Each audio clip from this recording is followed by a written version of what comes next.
Yeah, but he's more going for your looks. I'm more working on your personality. Right, sure. But together... So it's my fault now that the show's going... No, but it's like, you know, we're sort of like your mentors. You've got to be harsh. It's like, you're like Eliza Doolittle. And we've got lots of little stylists in, like they do with, like, you know, makeovers and that, all that, faking it. They get in, like, me and Carl's working on your looks. I'm doing your personality. We're going to get, like, stylists in and, you know, coaches. And then you have to do a date. And the woman has to... And there's 3 other blokes. And she has to work out what the freak amongst them is. And you've got to go, no one voted for you as the freak. Yeah, Rick, I've known you for 3 years. I don't think you're counting for that job. I tower above everyone. You do, don't you? I'm for people who don't know, who are listening, I'm 6'7" tall. That's high. Yeah. That's and for people who've never seen him, he doesn't hold it well. It's not like he's a sort of handsome athlete, is it, Carl? He's a bit of a what would you call him? Carl, don't answer. No. Don't get drawn into that. You know the game he's playing. No. Do you know yesterday when you were in the office? Yeah. You did a little move, and it reminded me of Blakey. Oh, I hate you, Gervais. Oh, I hate you, Pilkington. That's his stance. Yeah, but even he held it a little bit better, didn't he? Because he was a man, you know, he had a big coat and everything, and a peak cap. But, yeah. I can't believe you. Like, I've not suffered enough from being freakishly tall. Now, two of my best buddies live on radio are just... It's not just height, though, is it? It's the posture and the face and everything. But it's got you places, hasn't it? No? What do you mean it's got me places? I think people give you a bit more of a chance in your career and stuff, 'cause it's like... What, yeah, stacking shelves? Because I can reach to a high level. Muse, plug-in baby, on XFM 104.9.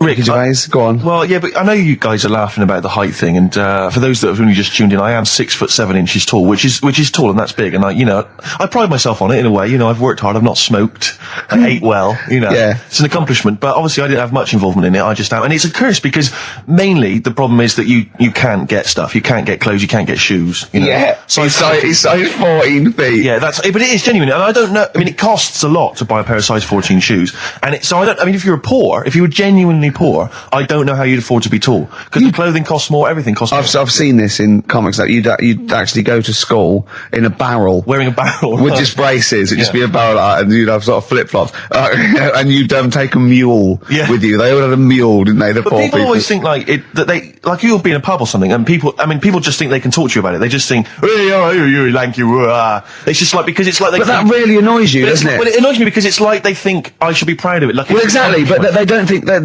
this is not a disadvantage. This is not a disability, is it? You're taller than most people. It might get disability. No. If you were 8'3", it'd be slightly debilitating. You would, you know, but debilitating. What? Debilitating? Yeah. No, you're a medical man, aren't you? But no, the point is, it's a debilitating because when you go on public transport, like if you're on a coach, the only place I can sit on a coach is that seat on the driver's lap, either on the driver's lap or that seat at the very end. Yeah, you know, which sits into the the Yeah, that's the only place I can. Why don't you stand up? Stand at the back, waving at drivers. You could drive it from the back. Here it comes. Watch it. Were you a tall baby? Oh, Mrs. Merchant, you've given birth to a basketball player. Look at his dribble already. Were you a tall baby? Babies aren't tall. Oh, at what point did you suddenly, like, Jesus, nothing fits me? Well, it didn't happen overnight, Carl. Let's do a little graph. How tall were you at 5? Oh, I don't know. 3 foot. 3 foot. How tall were you at 12? 6 foot. 6. What are you really? I don't know, do I? How do I remember? I don't remember this. Well, when did teachers start calling you freak boy and lanky? They didn't. It wasn't so much. It was no. You went to a funny school. I went bowling with him once, so I'd never been bowling before, and he'd been once before, and he went, let's go to this bowl. We went to a bowling alley, right? And you have to wear these special shoes. Now, they're sort of like pointed things anyway, and they're multicoloured, sort of red and green. They look pretty weird. And the woman said to me, oh, what size? I said, oh, 8. She went, yeah. So what size are you? He went, 14. She went, 14. He went, you probably haven't got them.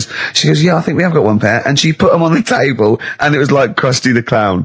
And I just started laughing. They looked so long, and he had to run round this bowling alley in these freaky clown shoes. But they don't look freaky clown like when I'm wearing them, because the rest of me is in proportion to it. It looks like a little wall bracket. One of the worst things that happened to me was when I was like, I don't know, when I was about 16 or something, we went to, listen, let me just tell you briefly, this is another example of how people can just exploit you and make fun of you when you're tall. Yeah.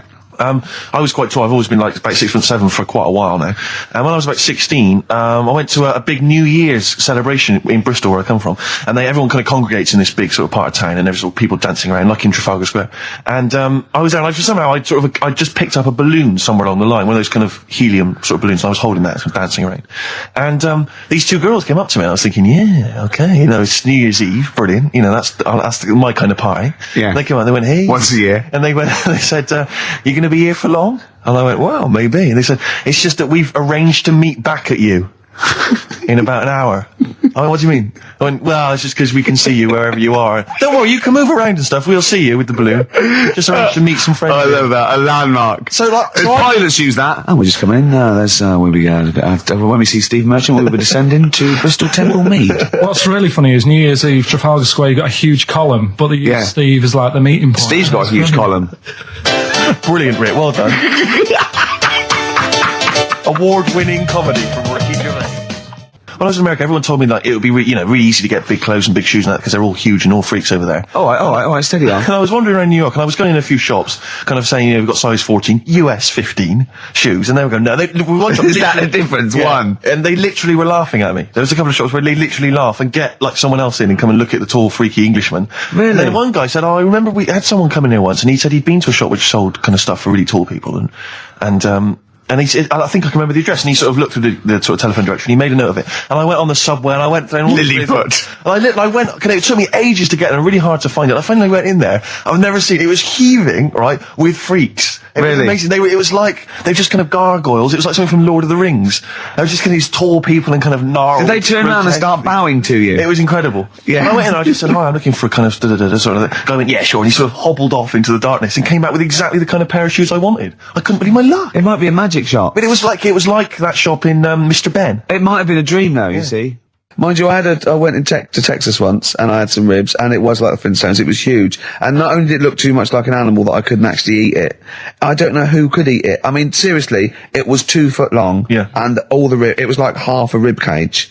And It's incredible. My friends lived in Texas for a while, and they once were in a kind of diner, and there was, those kind of benches that are attached to the table itself, like a kind of picnic bench. Yeah. And, this huge fat guy came in, he came wobbling, he ordered like this kind of everything you can eat meal, and his fat kind of sort of, kind of. It's big fatty fat, and it's fatted on the fat table, It wrapped itself around the table and everything. He was chowing down, and when he tried to leave, the table came up with him. Oh no. Imagine that! I mean, they are fat, aren't they? They're big people. They're huge people. But it was that thing we were talking about before, that bloke on Jerry Springer Show who was like 80 stone, right?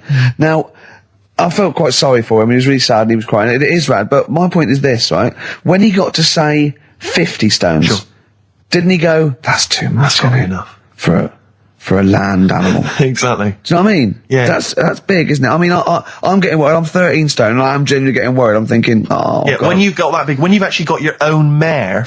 yeah. When you have to get in helpers to look what the scale says. Yeah. Like 4 or 5 people lift up your belly and go, it's 52 stone. You go, that's too much. Exactly.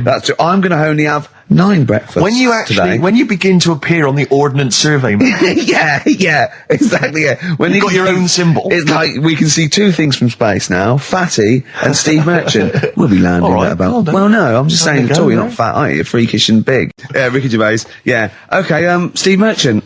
Great to be here. Hi. Now, you're a very tall man, if I might say. You're 6'7", aren't you? Yes. Was that a bit of a problem at school? Well, yeah, a few jokes here and there. Yeah, a bit gentle ribbing, but nothing too problematic. What's the weather like up there? Well, exactly.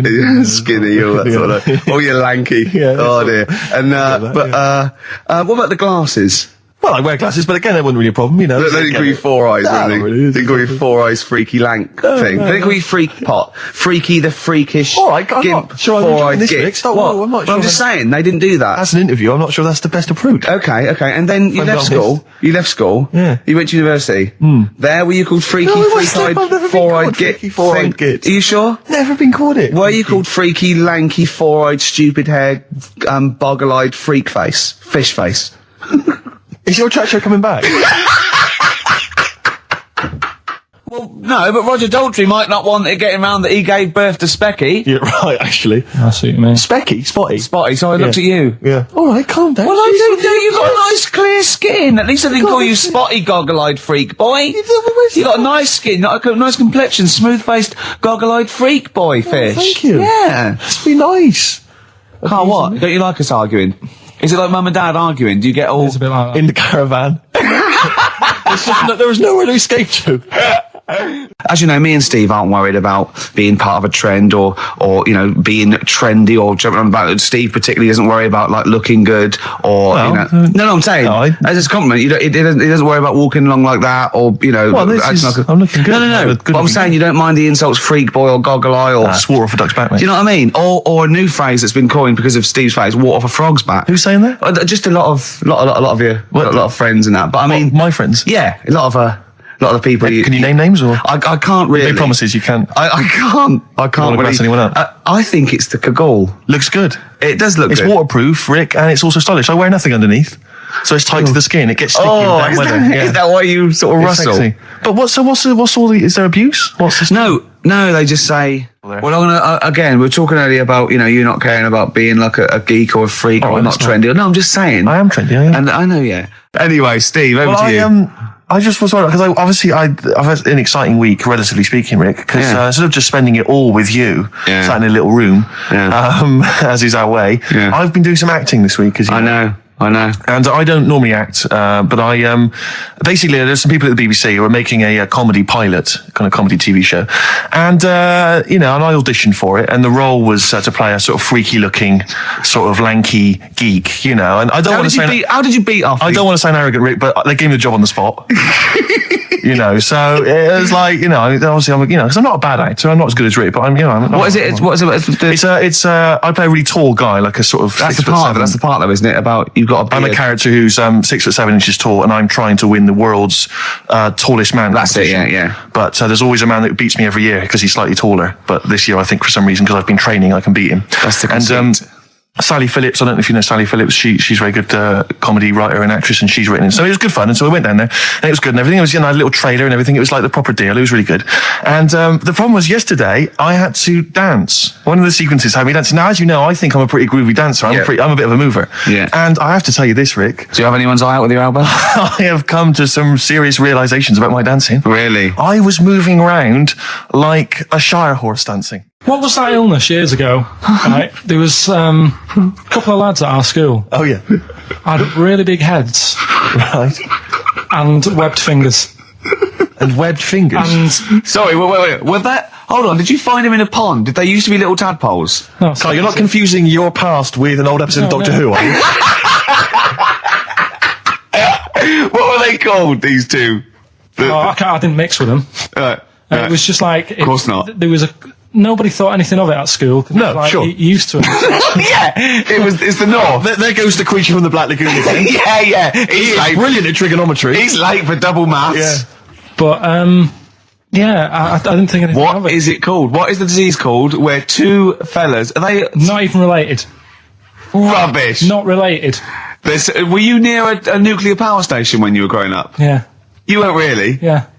Oh, this explains so much. This has got a bit heavy. I don't think that's it. Hey, talking of enormous heads, you were at the Pop Idol final, weren't you, Rick? You went down there just because obviously Rick's a huge fan of Pop Idol. He wanted to be there. He wanted to give his support. Quite seriously, there was no irony there. He genuinely is a fan of it. And he was. You sort of had photos taken with various people. Yeah, of course. Because you were a bit drunk and you wanted to have a memento of it. And it's obviously a picture of you with Fat Man Rick Waller. Yeah. But the best one is a picture of Ricky and his girlfriend with Dr. Fox, whose head is twice the size of any other head. It's quite remarkable. I don't know how they barrel. He's a lovely bloke, and it was really nice to meet him and everything. But he looks like an immaculate tan, and he's always happy, and he's It looks really on the picture. It looks like someone you might see in a carnival who's built a huge papier-mâché head, and he's like Frank Sidebottom, just sort of walking on the road. It's just incredible. Dr. Fox didn't used to go to your school, did he? He used to hang around with a mate. They were great swimmers. They were brilliant swimmers. Oh God! There was three of them who all hung together, and they seemed to hang around like the older kids, the ones who looked like men. Do you know what I mean? What did you look like then? Well, it's just that I had youthful sort of looks, whereas like the older ones had like beards and stuff. It's the gang of boys in the fifth form with beards. Were they smoking pipes? Come over here, me filly. Oh, you Debbie Carr, come over here, you little beauty. No, but she was like, I love that. They were hanging around with beards. There's the big boys. Oh, fishing. That's lovely beards. What do you I mean? just see a whole row of George Bernard Shaws. Brilliant. How do you do in history, boy? Think on any? You're an idiot. Oh, they were like, I'd be there sort of punching people in the arm. Because we used to play that at that's a school. great game. oh, I love that. Punch people in the arm. Is that part of the Olympics now? it's I think it was exhibition this year. Right. But it's gonna be a pro next it's going to be the Winter Olympics because you got to do it in just a cap sleeve shirt Sure. in winter. Yeah. So you're playing that? She, but whilst I But was she didn't doing appreciate that. She used to go, ow! I always think whilst I was doing that, they were like the Charlie's Angels and they'd be sorting out a mission somewhere. Because they were really like, there was something about them that you thought, they're special. They were private detectives. What do they work for a man they never see? Okay, here's a name I'm interested in because, let me just tell you the name first. Adam Clifton. Oh. Go on, what are your thoughts on Clifton? He was one of them kids, he was alright, but he had that thing when, if you didn't have enough milk, he had like, wrinkly hands and like white bits in his nails. Oh, Because you didn't have enough milk. Yeah. Yeah. So therefore, you didn't like him because you didn't get enough milk. This is not to be confused with the two people with the big heads and the web feet, is it? Webbed hands. Well, this was I know interesting. that they weren't related. They must have been somewhere along the evolutionary sort of trail. Do you know what I mean? They must have come from the same sort of stock. But you wouldn't have liked him. He's just one of them people. He was alright, but before you say any more, on Friends United, you can leave a little message which explains what you've been doing and what your life's like now. And most people leave maybe 2 paragraphs. Yeah. Adam, I've printed it off. He seems to have printed. I think there's about 6 pages here of stuff. He keeps updating it, and he just basically lists his memories about everyone. Okay, at the school and what he thinks of everyone. And he says, I often see Simon, he's doing all right for himself, self-employed illustrator, Mark Cooper, Karl Pilkington. Right. And your name comes up. Now, I don't know if you've told us this story. I think you may have done, but I can't remember the facts about it. It just says Karl Pilkington with his pet bird. Was it a magpie? I can't remember. He brought it to school to show everyone and it flew away. Oh God! Oh no, they do that, don't they? You show them What was the story then, You Carl? give them seed and they just leave. What do you mean? Well, This sounds like Kes. well, that's it. I was a big fan of Kes, and it was the time our dog had just died. Yeah. So I didn't have any pets, and the cats were always getting run over. Yeah. And so we didn't want any more pets. Yeah. But there was a magpie that used to fly about on the estate, and I managed to sort of tame it. And in the end, With a chair and a whip. What do you mean you tamed it? Well, just used to sort of hang around it and talk. But how did you to get it. hold of it? Did you catch it? Well, eventually, yeah, it used to just come to me, and the annoying thing was, it got to a point when I wish I hadn't bothered, because it used to pop me bike tyres. It used to sit on like, if I was talking to my mates and I was on my grifter. I love the way he just throws things in. It's like an Alan Bennett play. It landed on my tyre, and it used to peck at the tyre and pop it, and then it used to then never go away, so it was always like around the house, and my dad said never bring it in. So he used to sit on the porch, and I used to go out, and it used to fly down and land on my head, and it really hurt. It used to like peck and stuff. He thought it was a tyre. So it wasn't so much tamed as a stalker. Oh God! So you took it to school and it flew away? Yeah. So did you take it in proudly going, look at my magpie? Oh. Yeah. Oh Well, no! I think it got a bit confused in the area that it was in, because I used to just keep it sort of around our estate, but Sure. the school was a bit of a distance away. How did you get it So, there? tying it on my finger. Did you walk? Yeah. Wow. So it was happy there. Then it got. But it used to be one of those things that people would stop me in the street and sort of go, oh, what's that? And I don't suppose Maggie, called it Maggie. you didn't get Charlie's Angels to go and find out what happened to it? Investigate? Were they impressed? No, not really. No. Carl, this is quite a little insecure sort of chap. And he was just worried about that last bit. He was going, who would ever find that interesting? He was worried about people finding him boring. And Steve said, as I said, it's like an Alan Bennett thing. He went, yeah, but, no one would care about Alan Bennett if he wasn't such a hit maker. They wouldn't care what he had to say. And we just looked at him for a while and he went, thinking of Tony Bennett. Bless him. Listen, it's almost the end of the show, Carl. Oh, yeah. And it's really been a Carl special. This is a Carl special. Yeah. Well, next week, we'll lay off next week. We have to We're not going to... he wants to retire a little bit. Just a few more names that you may recall from Friends Reunited. Go on. Lisa Shufflebotham. Do you remember her? Yeah, she... Was she one of Charlie's Angels? No, she wasn't that nice, but she wanted me. her and her mate Rachel, I remember, I don't know why, but it was some sort of PE lesson where it had to be a bloke and two girls, and they were fighting over me. Could you hear what they were saying? They were just like, I want him, and I was loving it. Stuck in the middle, and they were fighting over me. And then the next week, I thought I'll sit near them. What sort of game do they play at this school? I don't know. That's an incredible game. But I think punch me on the arm. No, punch me on the arm, Carl. They just went through it. Because the following week, I thought, right, I'll sit near them again because I quite enjoyed the way they fighted over me. But then they picked somebody else, and I don't know who I was with that week. So you didn't get any action with Shufflebotham or a friend? No. And as she got older, she went a bit off. She's not that good. She's probably nice now. It's just, I mean, I'll say about myself, when you get to sort of the end of secondary school, you do sort of go a bit odd looking. Right. Do you know what I mean? When your sort of head grows funny.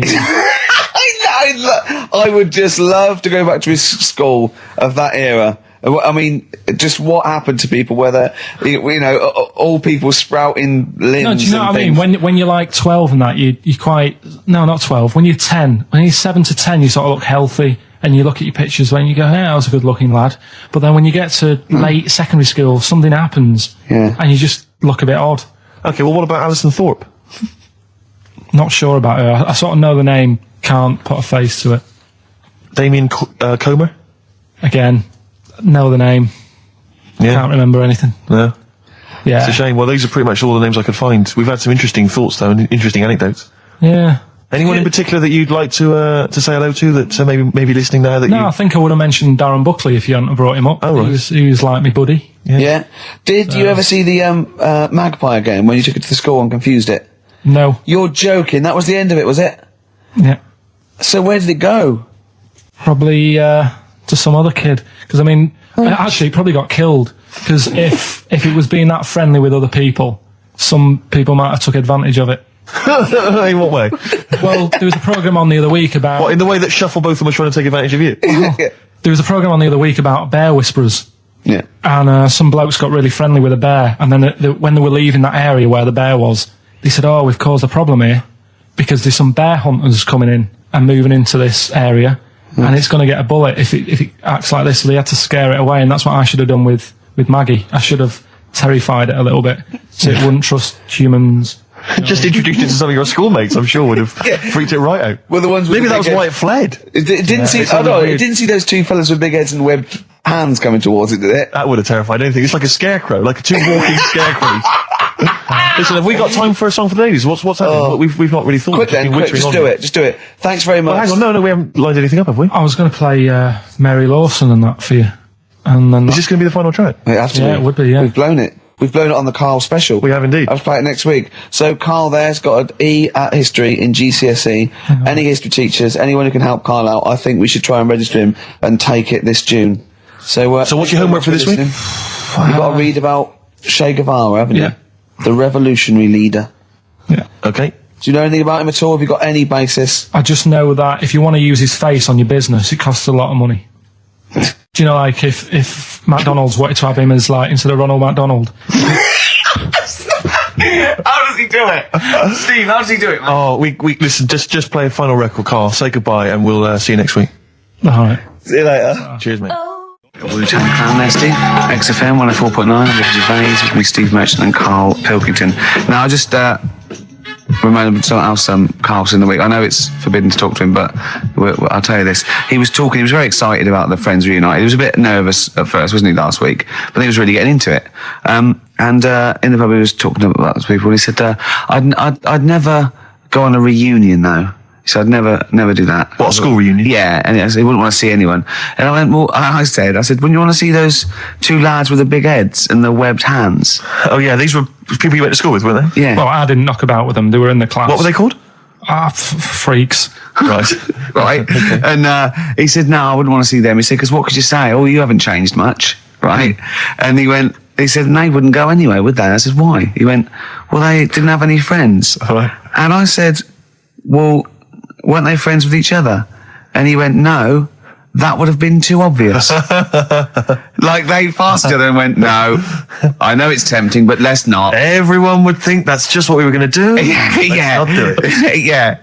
So they didn't even hang around with each other. No. See, I must say, in my head, I've got something like it's like some sort of extra thing from Blake 7 that they're like some sort of lagoon monster, but they just had slightly oversized heads, did they? See, does your head grow? Your eyes don't. Does your head? Because maybe they've got to a point now that it's all sort of caught up with each other. Well, at the time, the eyes were very small and the head was huge. Just a very big head.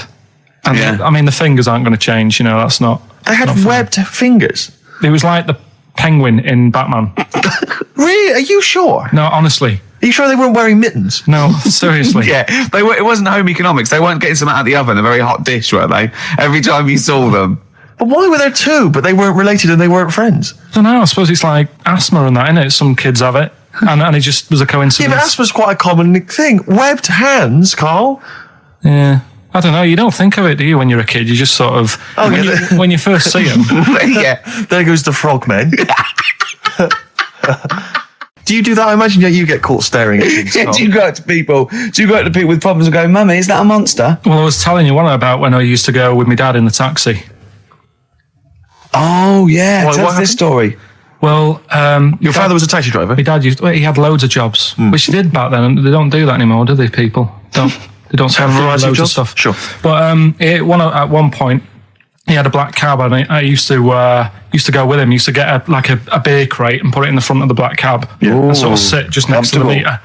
And anyway, we got this call, and the guy on the end of the radio said, "Oh, you've got your son with you, haven't you?" So he said, "Yeah." So it's just like, we've got to pick up at number 11 Village Lane or whatever. And I said, all right. And it was this woman. It was like a woman version of the Elephant Man. Wow. The Elephant Woman? Yeah, it looked like... it was really strange because I was in the front of the cab, and when you're a kid, if something looks odd, you're a bit scared of it, aren't you? Yeah. And my dad was like, look, be all right. And we're driving towards her. Look, don't worry, son, I've got loads of buns. And just to I'll just throw one down the street if you run after it. You're being mean, right? I am a little bit, How old were you, 18? No, I was about 12 or something like that, 11, 12. And as we got closer to her, it looked like she was holding like a bag of spuds on her shoulder. For a snack. Right.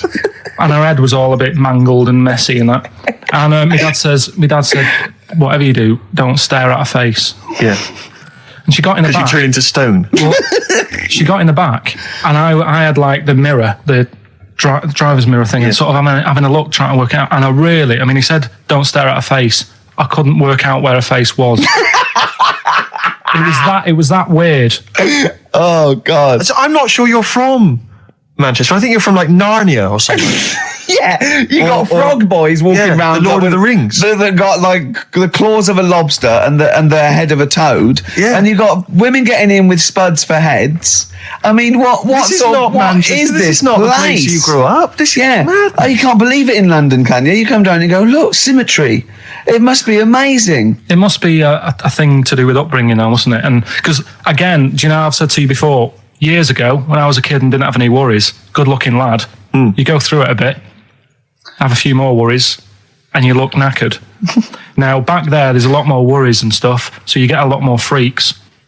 Whereas in London, everyone's like happy, aren't they? I love the fact that stress can cause your fingers to fuse and your heads to grow. No, but if she must have been really stressed to have a head. Yeah. She was she an accountant or something? You know what I mean? But what did she do? What did she say? Where was she going, by the way? She couldn't speak. London Zoo, please. I think she was going to like to the fair. Seriously, honest to God. On my mum's life, she was. Because at the end of the day, that's a good thing with animals. They don't judge you, do they? She's not an animal. She's a human being. She's not actually an elephant. No, but you know the Elephant Man was not actually an elephant. You understand that? He's got no elephant genes in him at all. No. That was just a cool name people gave him. Yeah. No, it's the name of the disease, isn't it? Elephantitis. Look, so listen. So this woman, why was she going to a pet shop? She was going to a pet shop. What, to find a husband?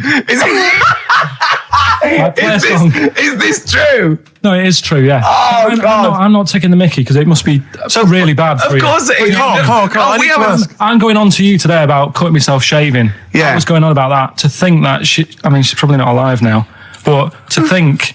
But like, you're saying that you're going to say this is a worse problem than a little cut shaving, aren't you? Yeah. Yeah. Do you know what I mean? I think you're right. Carl, there's a couple of key questions I need to ask. One, if she couldn't talk, how did she tell your father where to drive her? Did she have it written on a note? Did she point with her nose? Yeah. Right, this has got silly. Pick your song. But also, finally, where did you say she lived again? It was like in a village, a little small village. Right. Just hidden out of the way. All I'm saying is we could maybe get like some sort of coach, book some coaches, get a coach party up there to have a look at her.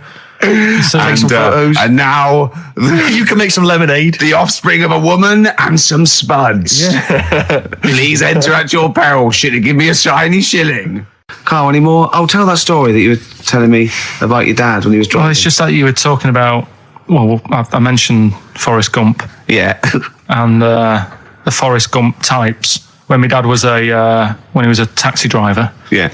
You used to have to sort of do your bit for the local area. Oh God! By taking the Forrest Gump people to Blackpool. Yeah. Is that what they're called now? The Forrest Gump people?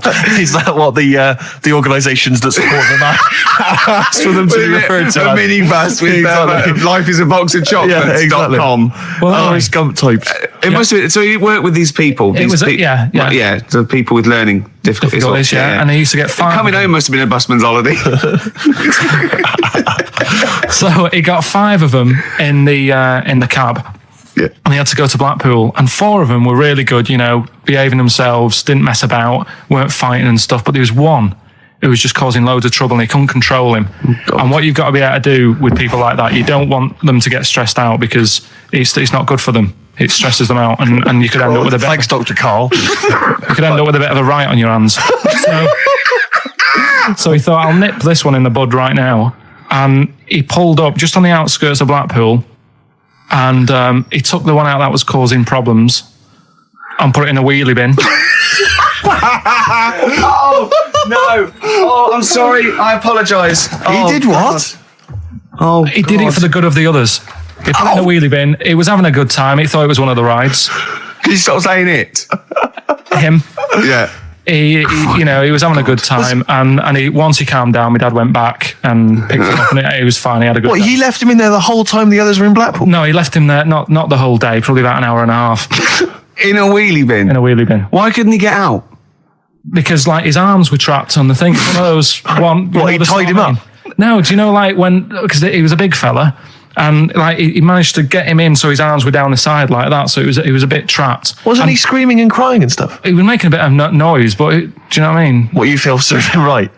Well, but anyway, I didn't really want to talk about it. You just brought it up because of Forrest Gump. Did his family know about this? Is this the first time they'd have heard about this? He didn't get asked to do it again. Sure. Now, you went to school with a number of different interesting people, some of whom were freaks. I understand had big heads and webbed toes. Is that right?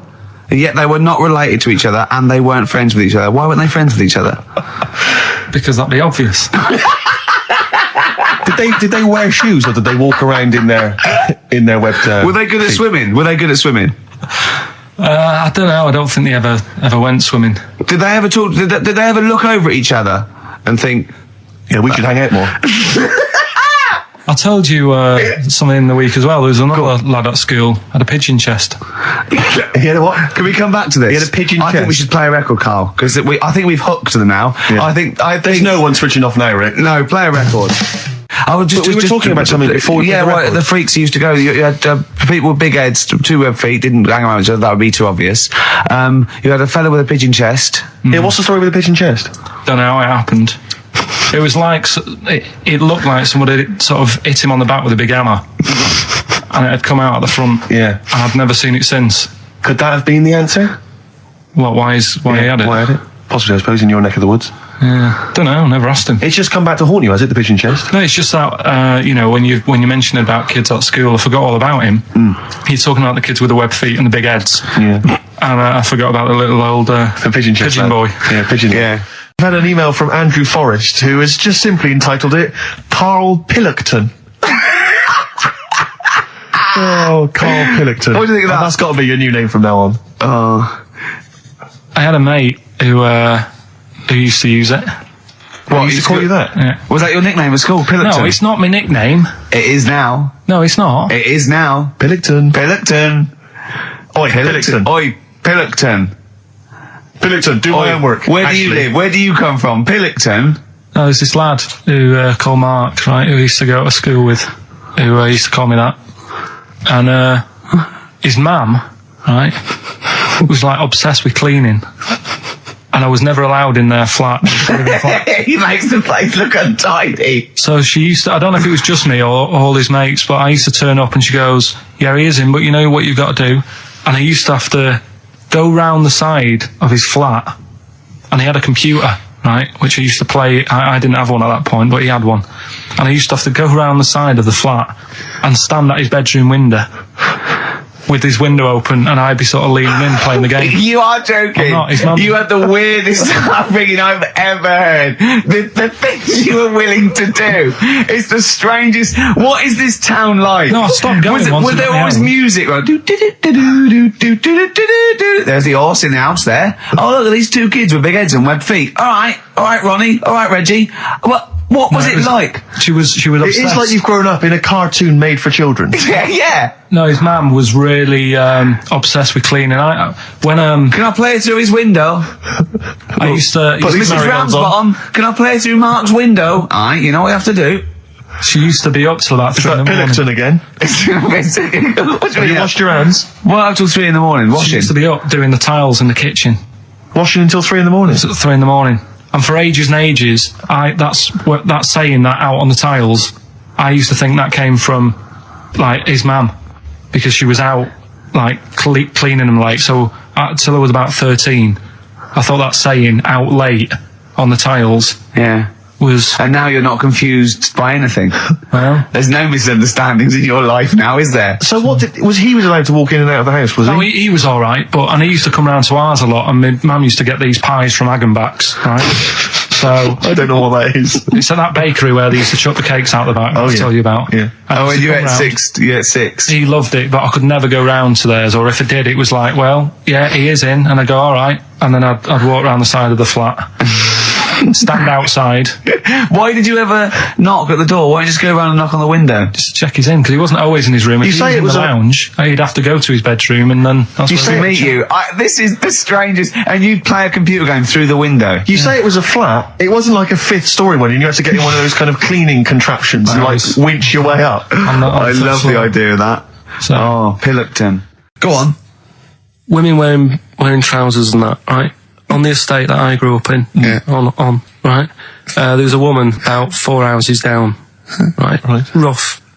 She's the one. She was, or the estate? She was, right? Yeah. She's the one whose kid took a horse into her house. Yes. Right. Now, we won't go over that again. No. If you're a new listener, I think we covered. I think they get That's the all you idea, need to know. Right. Yeah. Now, she used to wear leggings. Yeah. No, they're a bad idea. They are a terrible idea. I agree with you there, Carl. If you're a lady of What the colour? normo persuasion... Were they pink? No, they were sort of black, but with all bits on them. Oh, right. You know what I mean? What, toast and just horse droppings. Yeah, go on, yeah. And she used to, she's quite a big woman. Sure. Pauline Quirk, I think you described her as. Looked like a light bulb when It she was is those bending kind of over in women that are leggings. attracted to leggings.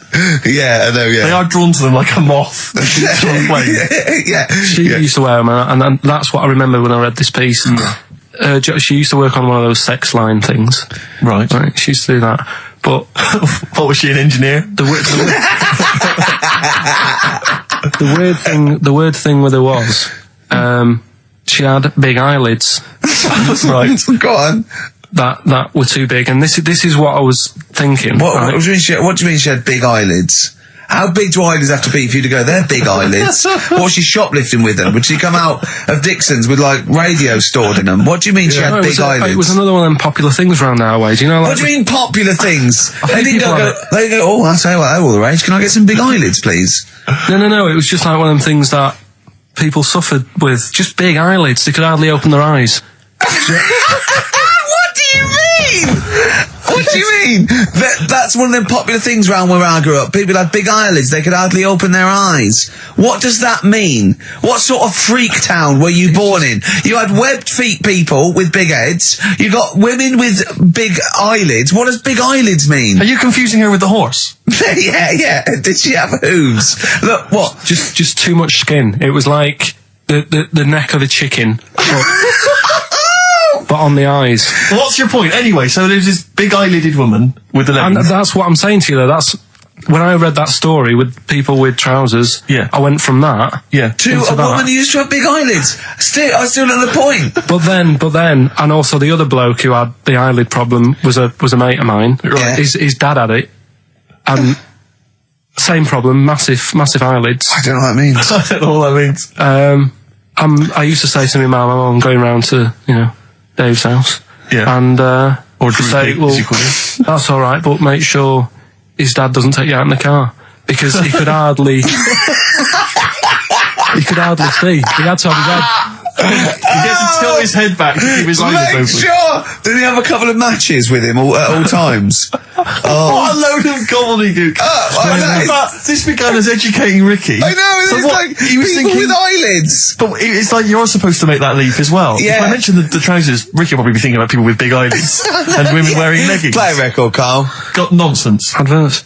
No. All right. I love the fact that he was fascinated by the strangest village in Britain, but the stories he's told us about where he comes from, there's him going around with two fellas with big heads, webbed feet, a little pigeon-chested bloke, him on his grifter with Maggie pecking at him, his dad in a telephone box nicking groceries, and a horse in the house next door. I mean, how strange was his upbringing? And him hanging from his satchel.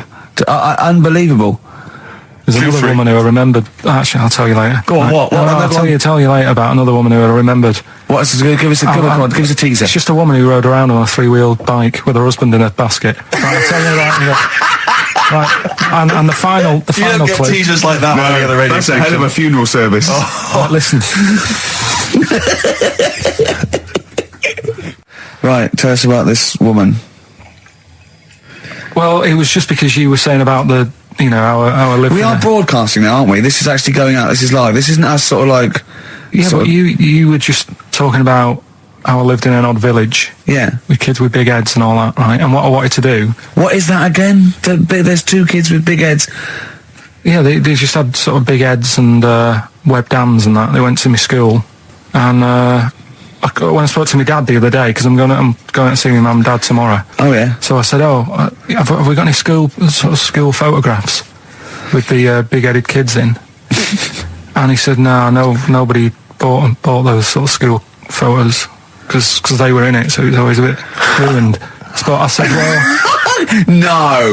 No, he said sales were, because he obviously talked to other dads and stuff like that, and he just said, no one bought them. But anyway, so... I would love them. Yeah. I'd buy them. Yeah, but I wouldn't stand out, would I?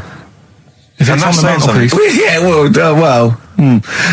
But anyway, so I was talking about, When you say they had big heads, what do you mean? Do they look like someone from Doctor Who? They were just quite big. But they weren't related? No.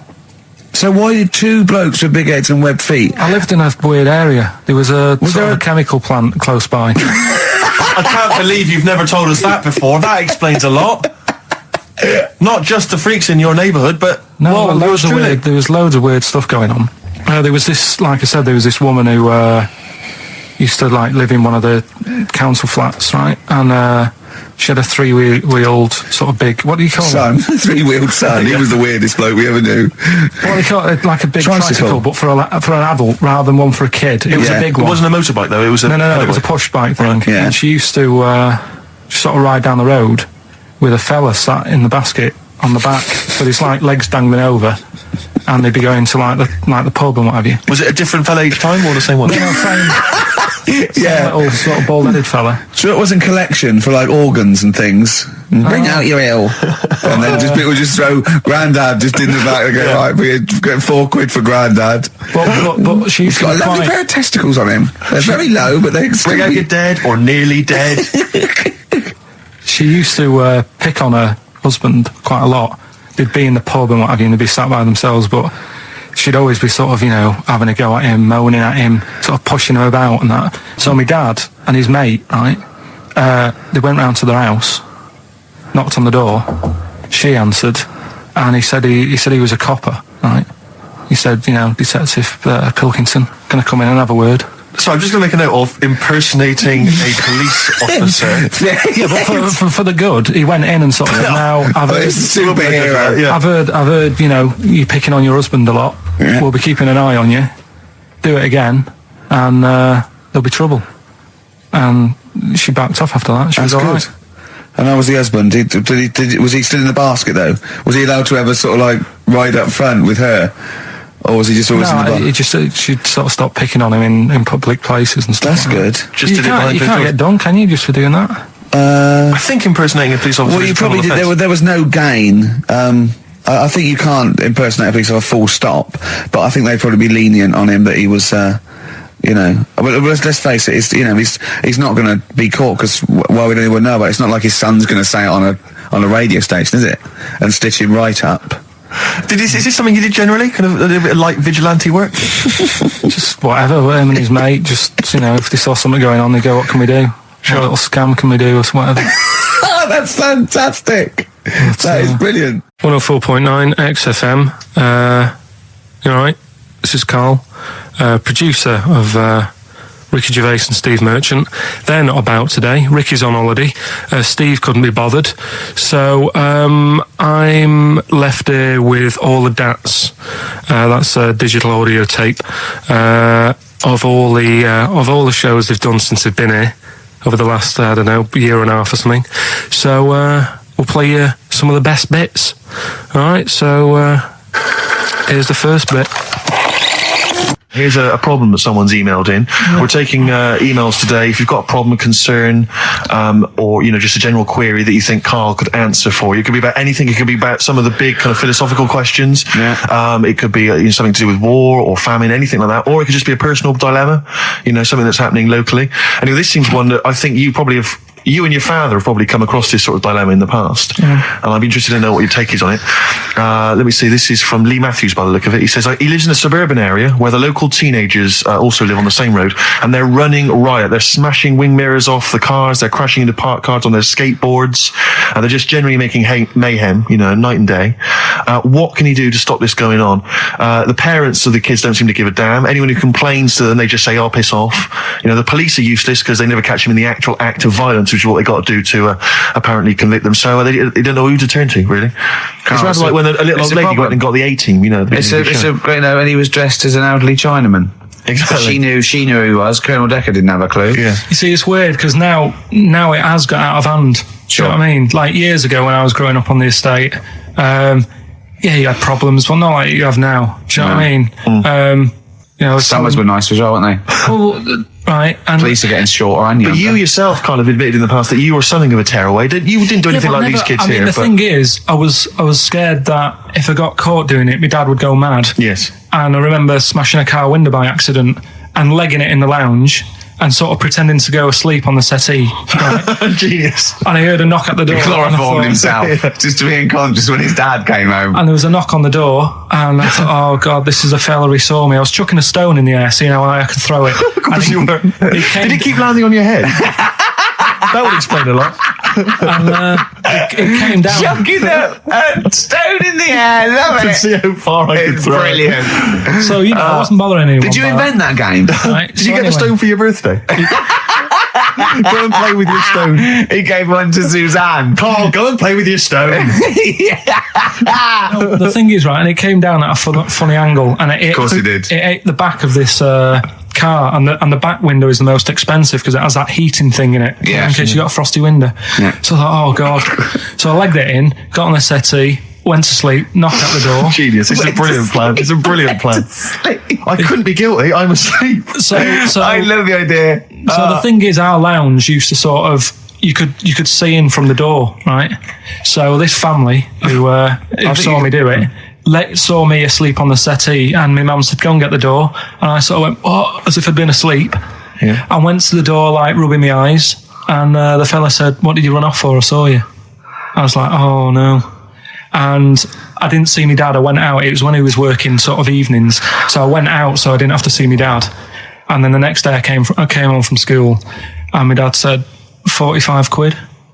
Ooh. That's all he said. He looked at me. And then you fell asleep when he went, wake up. You know what I said? No, 45 quid. Now the thing Carl. He didn't have to do £45, Carl. Now I know you were saving up for a brick, but you can't have it. Yeah. Just equally, if you're doing a bigger crime, a bank job or a murder. Remember to take the stocking off your head, because if they wake you up and go, why have you got a stocking on your head? Just go, I had a weird dream. Right. What are they again? Is the tip included? Yeah, go on that one. Right. In Turkey. Nice. It's not, actually. Mm-hmm. That's where I went, and there was them little fellas after Suzanne in the kitchen. What? What do you mean? We went to Turkey. You went to Turkey and there were some little fellas. Well, they had quite a few sort of midgets working in the kitchen. Why? Is it a theme? No, was it a theme holiday? I don't know. Might get them cheaper or something. Was it? So they were working cheaper. They were working in the kitchen, and one of them fancied Suzanne and kept sort of eyeing her up, and she was winding me up, saying, "Oh, not eyeing up and down, just eyeing her up." Anyway, no. So what was she doing in the kitchen? No, it's like a pick what you want to eat type buffet, but you have people clearing the tables and that ready for you to come along. Are they low tables? And he was just keeping an eye on her. What did he say though?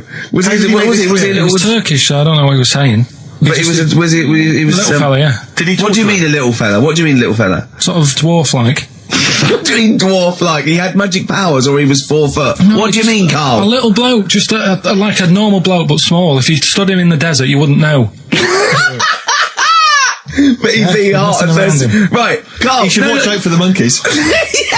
Underground. There's underground monkeys. Look, you can't just say there was a little midget fella who was eyeing up my girlfriend and then leave it. What do you mean? What was happening? This is a story to us. This is much more interesting to us than, and she was deaf, right, and she hit her head. That's much more. I don't understand how it manifested itself. Did he come over and say something? No, do you know when it's like girls know, don't they? When someone fancies them. What do you mean there was lots of them as well? Do they? That's worth knowing. Listen, right, come on. Right, so you went to this holiday, yeah? Yeah. And you went into the dining room or something? Yeah, downstairs. And you looked over. You thought, this is all. There's no one serving. Yeah. And they go, wait a minute. Hold on. You looked down and there was a little waiter. There was loads of them running around busy. Why though? Why did they get summer? What do you mean? Because it was summer. They had more of them. They come out in summer. What do you mean they had more? What do you mean? Because it's busy, isn't it? No, but they hibernate in the winter. Why were they all midgets? I don't know. Maybe it doesn't heat stunt your growth or something. No. Well, they just happened to. Maybe it was a thing that they did for tourists or something. I don't know. I just got on with my meal. It was a holiday. Do you know what I mean? God. So some midgets serving. I'm not going to ask any questions. Right, okay, yeah. So they're all little fellas running around, and this one always was like, do you want a new serviette? You know what I mean? Going out of his way to sort of... for turning on the charm. Yeah, he was going out of his way. The others weren't. Right. I think what was happening is he'd been working with Santa all the winter. Yeah. This is sort of little summer break. This one was your waiter, and so he was being polite to you. Maybe. But what did Suzanne say then? She was using it to wind me up. What was she saying? Just like, look. He may be small, but he's built like a... Yeah, he's all man. So... Were you jealous of a midget then? You were jealous of him? It is a bit annoying, isn't it? Why? It wouldn't bother me as much now, because I've been with her for ages. Right. But at the time, that might have been one of our first holidays, and it's like... You don't want to be what's going on? I paid for this holiday. Yeah. And then you get off with a midget. Yeah. Oh. So anyway. But it doesn't matter, because you got chatted by a bearded lady. So. Tell you what. No, that's got nothing to do with that. What were you going to say? What were you going to say? I was going to say the hotel was half board, and maybe... Oh, right. I thought you were going to say it's just one of her shortcomings. So listen, right? Play a record. He said oh God, it's like a child or a cat when it's confused. He went, Steve reckons in ancient Greece, right, it was better to shag a bloke than a woman. And I went, well, yeah. I mean, that's about the male being sort of a first-class citizen. Yeah. Much better, wasn't it? An aspiration to sleep with a beautiful man than a beautiful woman. Women were lower-class citizens, so therefore men were seen as higher class. So to have sexual relations with a man, there was no shame in that. No. In fact, it was looked upon. And I said, well, ancient Rome. I said, Nero, he used to sit in his big jacuzzi and he used to get, pretty boy men to just go into the water and just nibble at his testicles while he was having a wash. He didn't do that.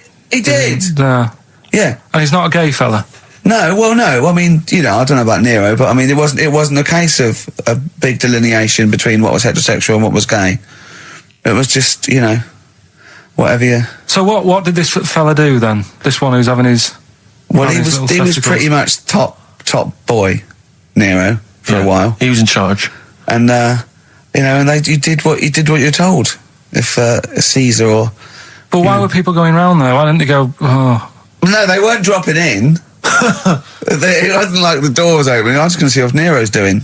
You'd have probably been like a delivery boy or a stable boy or something, you know, and you'd have popped round there and you'd have gone, there, right, Nero, there's the tablets of stone you wanted. And you go, Pilkington, why are you here? Pop under, I don't know why he's French. What is that? I don't know why he's French. Just pop under the water and nibble at my testicles and you'd have done it. Because he was Nero. I wouldn't. You would have. Well, there's no way I would have done. Yeah, well, you would have. What have I done? I've dropped a pizza off. Yeah, you put around to Nero's place with pizza. Right, I'd say I've done my job. Yeah. Right? That's not the sort of tip I wanted.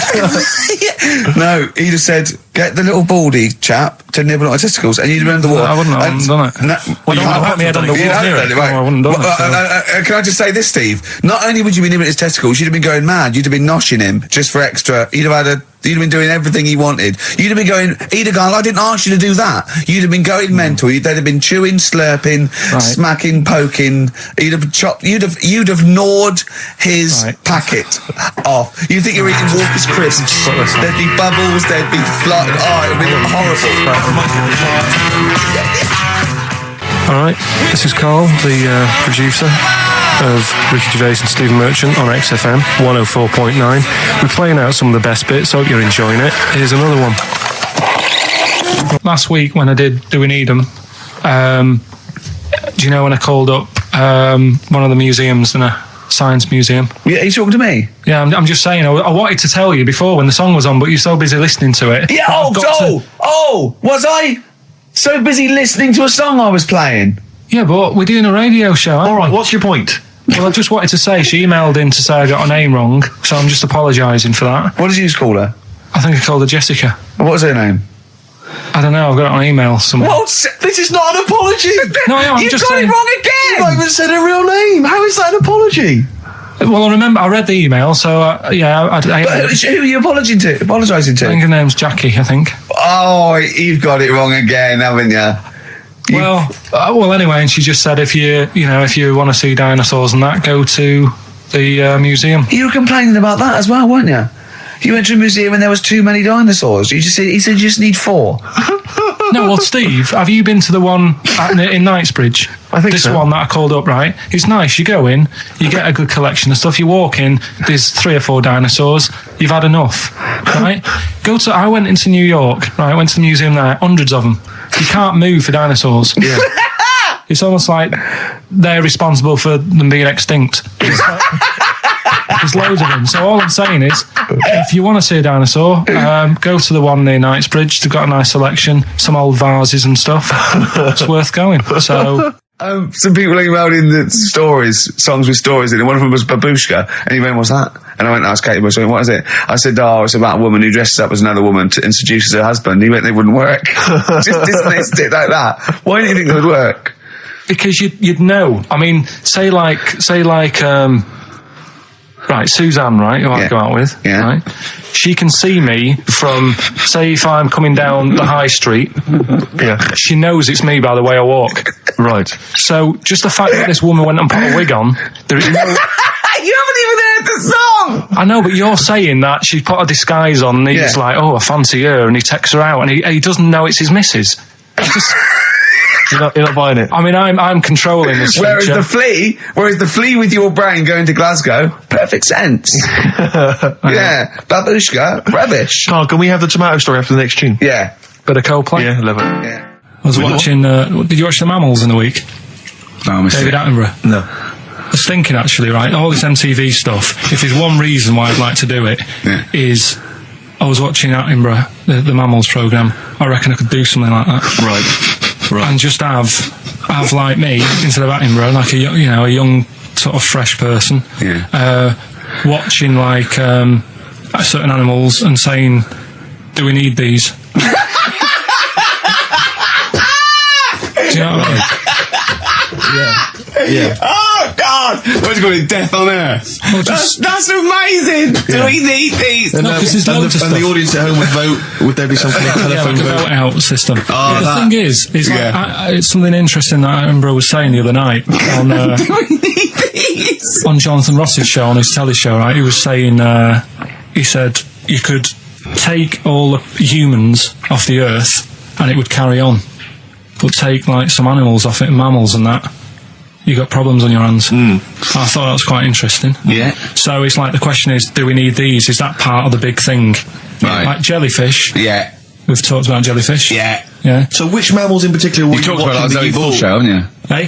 Which mammals were you thinking we don't need when you watched the show the other night? Any in particular that you thought they don't need them? They're not of interest. Well, I like whales, but I don't know what they do.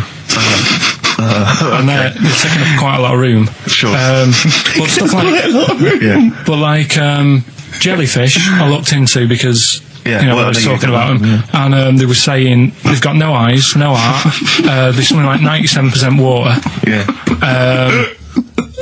They're blind, and they do about 33 miles a day. Right. So it's like, do we need them? Could we clear them out? Yeah. Well, the big net. That would be the programme. What? Right, we'll get rid of them. Next week we'll be looking at Rhinos. I think it's genius. Honestly, I think it's genius. And like going along, sort of like picking up sea anemones and going and just lobbing them into the sea. well, what do you think about MTV doing that? And then I just in between the bits, Play music I play music related relates to to it. fish, so I could play like fish, Yeah. like Rock Guy, or the animals, Rock lobster. yeah, or what else could This I get could in run and there? run. What other songs have got animals in them? The Well, monkeys, could play the monkeys. Yeah, there's about 1 million, so let's not start this. no, but do you know what I mean? So do we need this? So MTV flies you around the world And to the most incredible exotic locations. You sort of climb up a tree or whatever next to, I don't know what lives up a tree, some kind of rare parrot. You say, look Sloth. at that, it's colourful, Sloth. it's interesting. Oh, you like sloths, don't you? No, they just live up trees. But I'd say, do we need them? Why? Well, what do they do? What do you mean? What do they do? What do you want from an animal?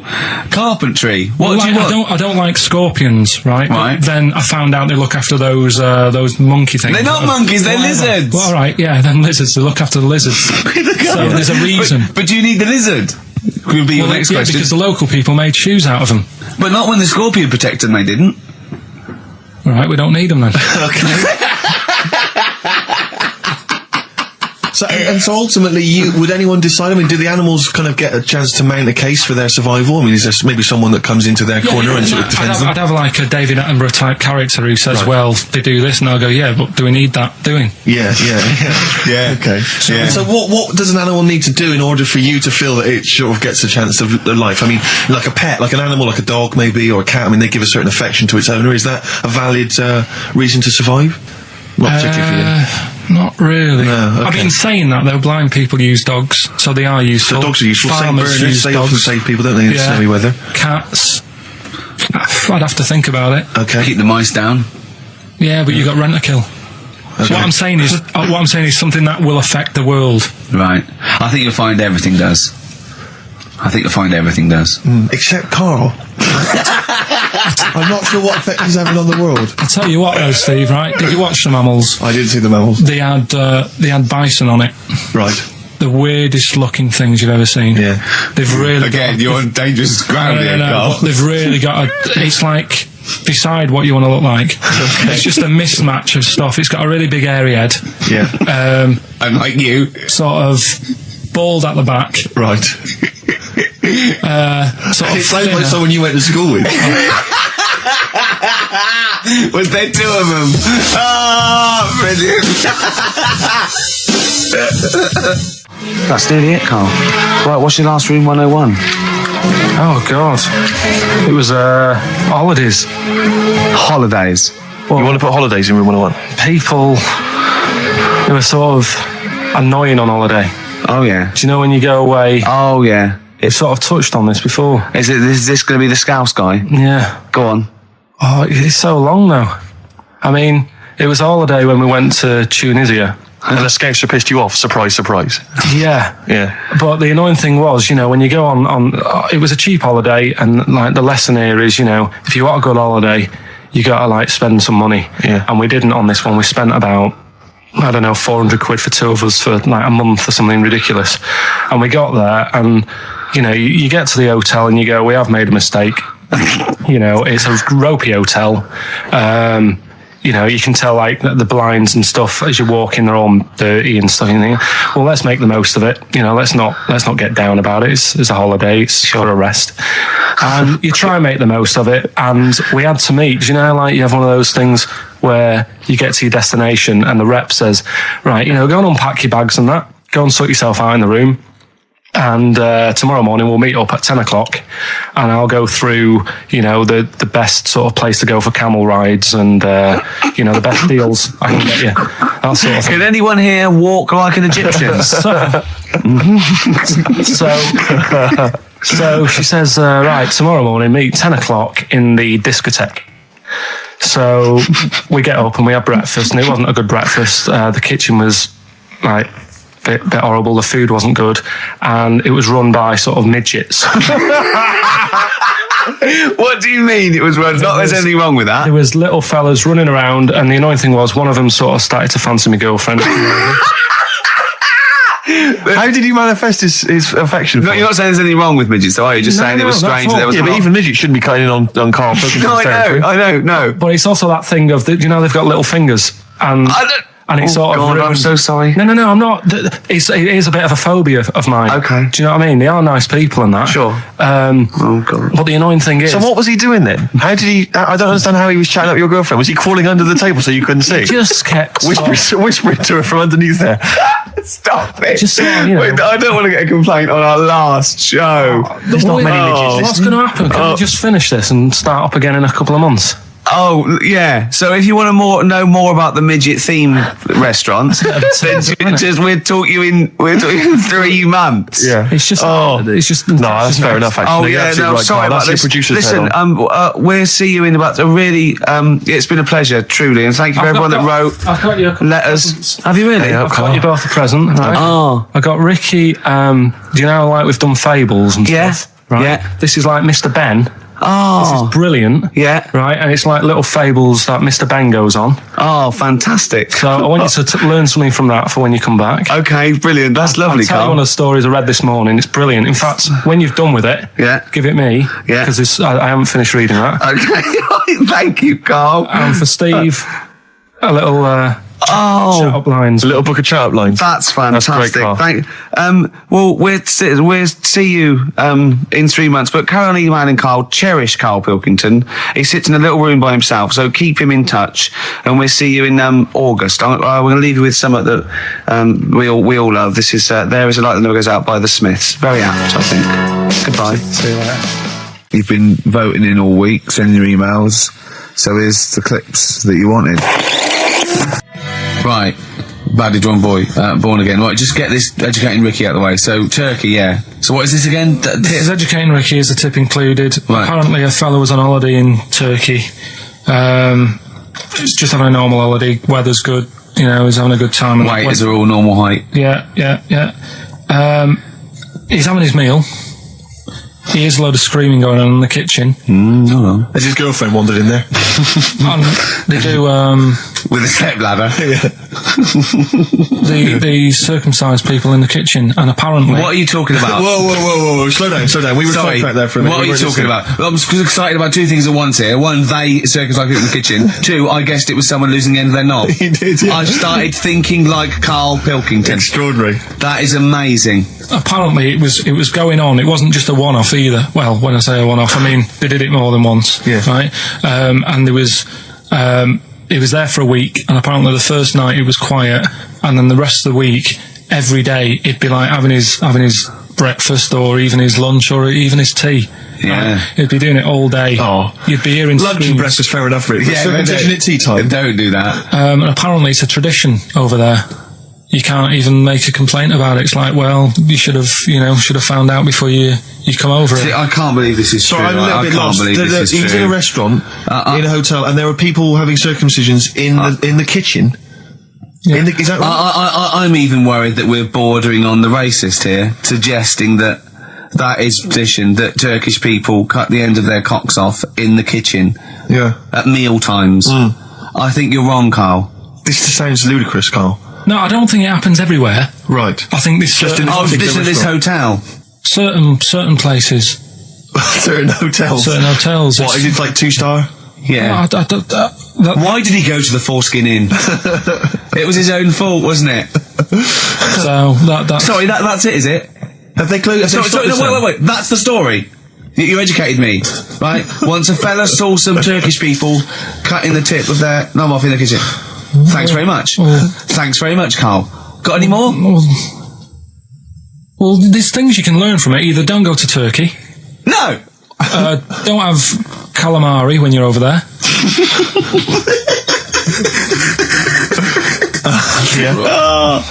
Carl, you've done it again. Well...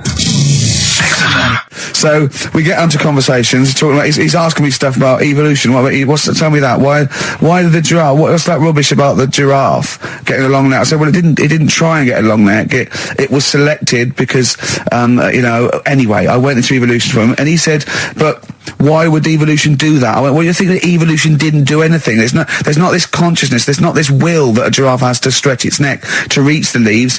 One had a long enough neck to survive and pass it. He was going, yeah, but why did evolution? This isn't. But by the way, this isn't the most stupid thing. This is warming up. This is about 8:45. Right? He said, "Why didn't evolution make a giraffe good at carpentry so it could build a ladder?" Right. Yeah. Okay. No. All right. Okay. So he's thinking around it. He's trying to pick holes in evolution. Yeah. We get on to, I said, well, things are, I said, we can see the speed of evolution in lower life forms like bacteria, viruses, they evolved. That's why, soon we won't have an antibiotic that can kill some certain bacterial strains. And he said, and this is about, 11:30, then I said, I'm going to bed, right? He said, in the future, they reckon that you'll be able to wake up and eat a yogurt you can have a chat with. I don't know what that means. Let's put a song on, right? And we'll come back to it. So you're going to explain that? Yeah. You've got an explanation? The Verve and Sonic on XFM 104.9.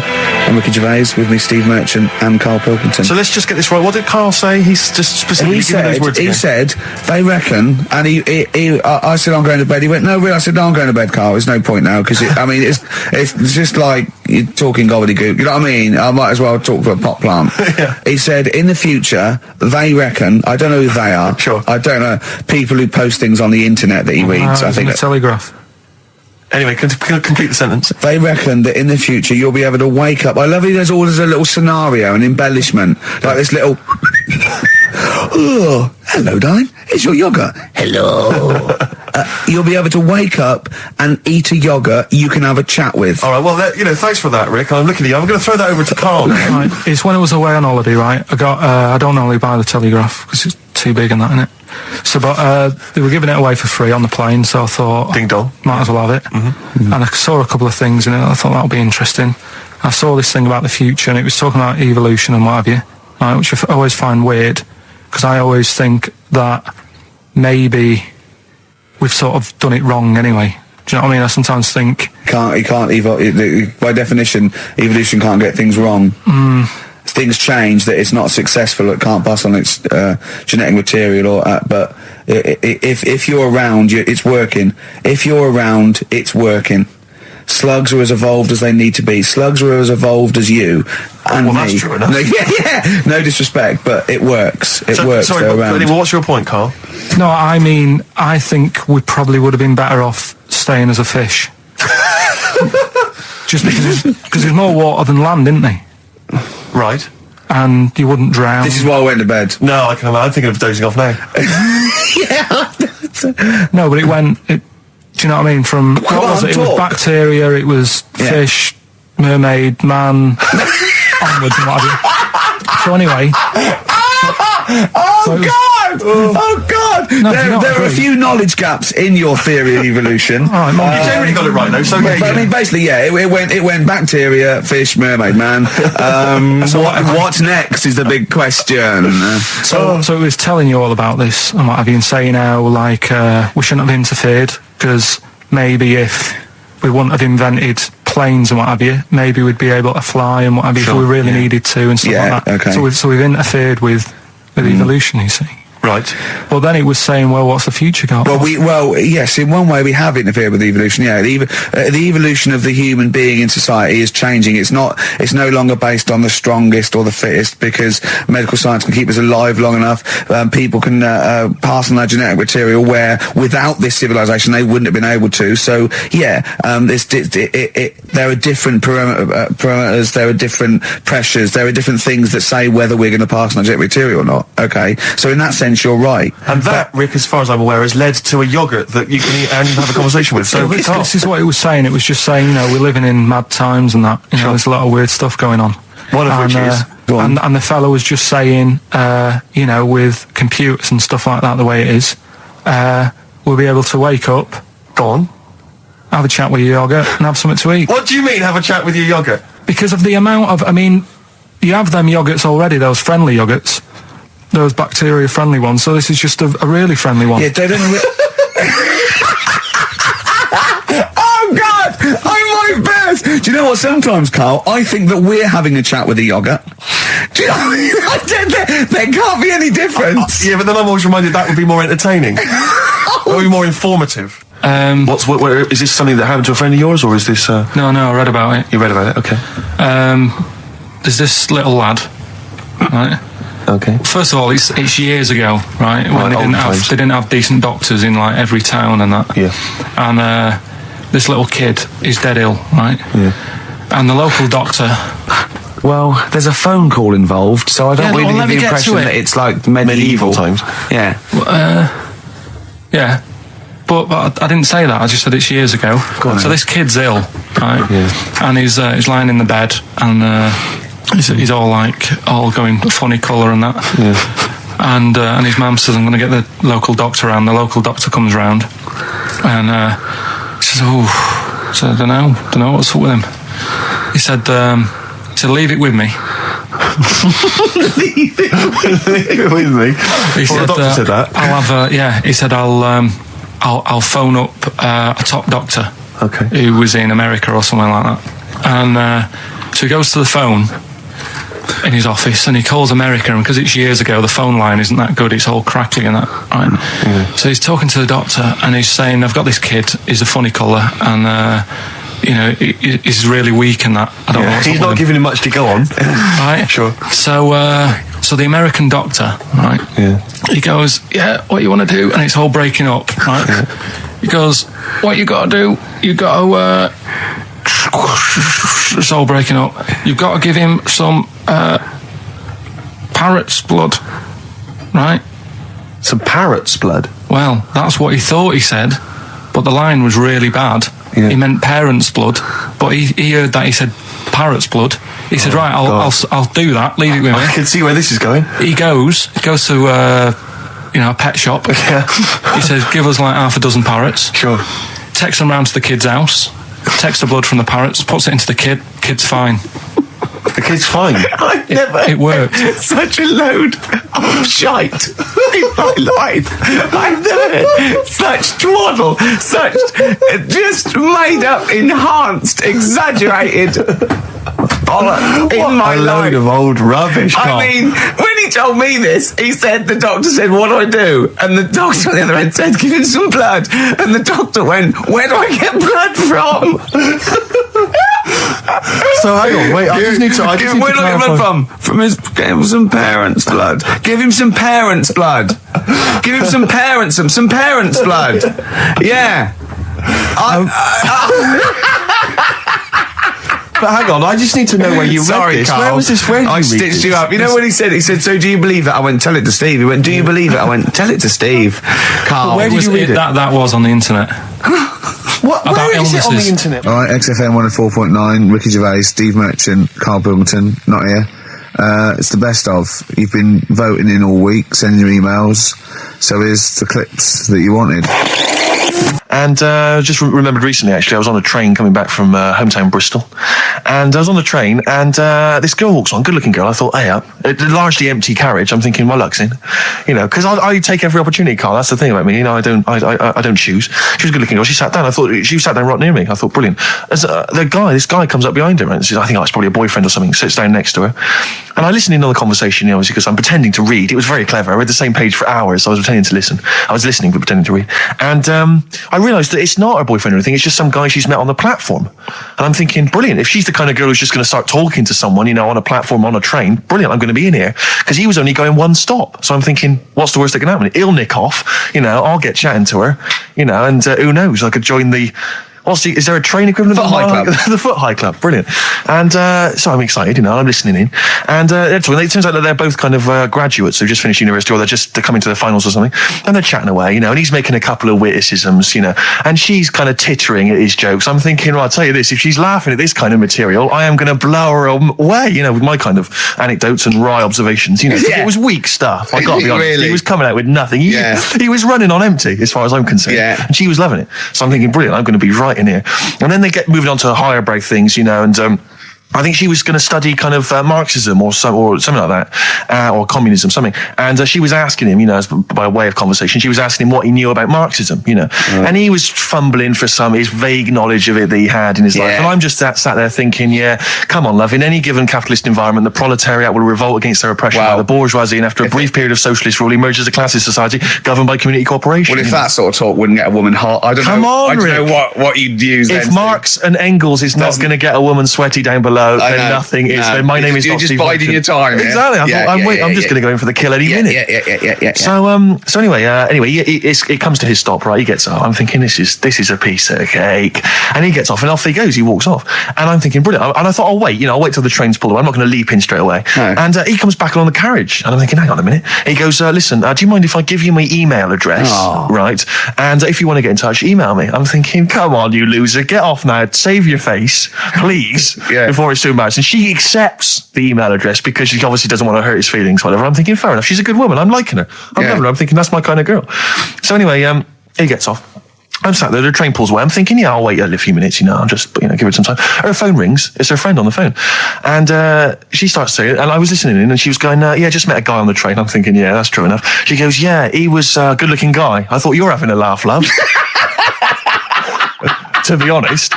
Because I was looking at him, and she said to her friend, he looks a bit like tennis player Boris Becker. I thought, you should be so lucky, frankly, because I saw him. He had awful facial hair, if that's what makes him look like Boris Becker. A terrible little goatee beard. It was laughable. I thought, I don't know. And then she goes to think, and she's like, I met him, we got chatting and stuff, and she was going, it's not often that you meet someone, generally in life, who's, kind of thoughtful and intelligent and funny. I thought to myself, I'm not even going to waste my time with you, love. Frankly, if that's what you thought of him. You just walked away. And I'll be honest with you, I didn't even bother talking to her. No, you were I didn't even waste my time with her. If she thinks that bloke is not only great looking, funny, but funny and intelligent, and she got on well, and he was polite, and it was a chance meeting, and he thought, and she thought that you were like a freaky looking dog who didn't even have the nerve to speak. That is what she thinks, then I don't want to know her. I couldn't. You walked away, and good luck to you. And I have my dignity intact. Yes, and she's nothing. And Karl Pilkington with his brand new show, What's the Song? What song am I thinking? No, I mean... You're nervous about this, aren't you, Rick? I am. You're worried. Well, because I've heard some of these clues before. And they're ramblings... Sometimes they're close to ramblings of a fool. Right? And it really is like those, what am I thinking? Yeah. I don't know, though. I actually was genuinely impressed by Born Sleepy. I have to give him the benefit. That's one of the better ones. Because that was short, sweet, and it worked. Some of these that you say they're not going to be quite as pissy. Some of them are like Emily Bronte novels. Now listen, we're just going to go for it then. You do it, and we just get people to call up, because I want to see the general public's confusion of trying to work out. Why don't you give us your next clue, and then we'll play a track, and then we'll hopefully have people on the line after the track to try and answer it, and you can recap briefly. So give us your clue now for what song am I thinking of? Right, this one. It's about a woman. And she's just normal, nothing wrong with her, or so she thinks, right? But there's the twist. Is this like the Tales of the Unexpected? And she's got like, she's got her mates and she's having a normal life, having a good time and that. And then this thing happens, right? And she starts to stink. And she can't have a bath, right? And she really wants to have a bath. She's dead sweaty and stuff. She's going about her daily stuff. She can do everything else normal. She can eat, she can talk, everything. But for some reason, she can't have a bath. Is there a coal mining husband in the bath? Yeah. Is this born stinky? She can't have a bath. So a woman can't have a bath. Yeah. Is that it? Or a shower. She can't. Okay, leave it there, Rick. Don't try and guess. It's not for us to guess. The general public can phone up and ask questions, so I just I'm go not sure for it. they can they? I think so. Otherwise, we don't want just people just phoning up and I'll tell you getting what about this? Why don't they can ask one question? Yeah. They can ask one question of Carl, then they have to make a guess. Okay. 08700 800 1234. Have we got someone on the line now? We'll just go. Let's do it. Let's go for one. Let's go for one. This is edgy radio. This is letting Carl dynamite stuff. live. Go on. Hello, XFM. Hello, I'm ringing about what's the song? Absolutely. What do you think? Well, I'm going for Dirty Diana. Dirty Diana. See, that works. That's a great guess. It does, yeah, but it doesn't work because why can't she have a bath? Okay, so the answer is in I was there. going to ask you. Well, that's your one question. That'd be the answer. That would be the answer, I'm afraid. What was your name? Shelley. Shelley, thanks very much. Shelley, I should tell you that, that you should never take this personally because no one can really get into the mind of Carl. So don't beat yourself up about this. I don't expect anyone to get these clues. No. So well done. That is a fine guess. Thank you. Thank you. Okay. Anyone else there? Let's hello, XFM. Who's that on the line? It's Chris. Hello, Chris. A question for Carl? Before you give us a guess? I haven't thought of a really good question or anything yet. You just want to go for the guess? No, what I thought was, I'm sure Simon Mayo used to do this when he did the breakfast show on Radio 1 years ago. No, he didn't. So you've just pinched this idea, Carl? If you're going to rip someone off, Carl, do not rip off Simon Mayo. I haven't ripped this off. I thought this was a new idea. I was going to do it with sound effects instead, but that's... He used to do that, and he used to get his team to play other characters. You idiot. Well, no, hang on. Not you, Chris. I'm saying you idiot to Carl. Yeah, but nothing's new anyway, is it? So I'm not getting annoyed about it. What do you think the answer is? Is it Cornflake Girl by Tori Amos? Good answer. She couldn't have a bath because she'd go all floppy and then go down the plug hole. Good answer. She'd go all soggy. Yeah. So is it Cornflake Girl?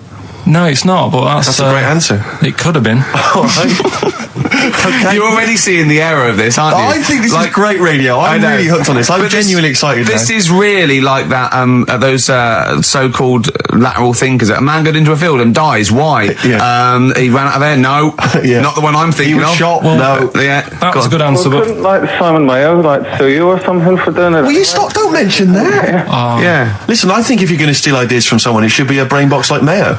I mean, he's the man. The only example of one I can ever remember here on his show, because I was quite young then, was some people were pretending to tap someone's phone or something, and then they got caught, and the answer was just bugging by whistle because they were genius. That was absolute genius. That's absolute genius. See, Carl, that's the sort of standard you've got to come up against. Thanks very much, Chris. The phone lines are hot. Hello, XFM. Hi, is it Candy Perfume Girl? Is it what? Candy Perfume Girl. Candy Perfume Girl? Yeah. Candy Perfume Girl. Is it? Well, who's that by? Madonna. No, it's... That sounds like an obscure album track. No, it's just one of her songs.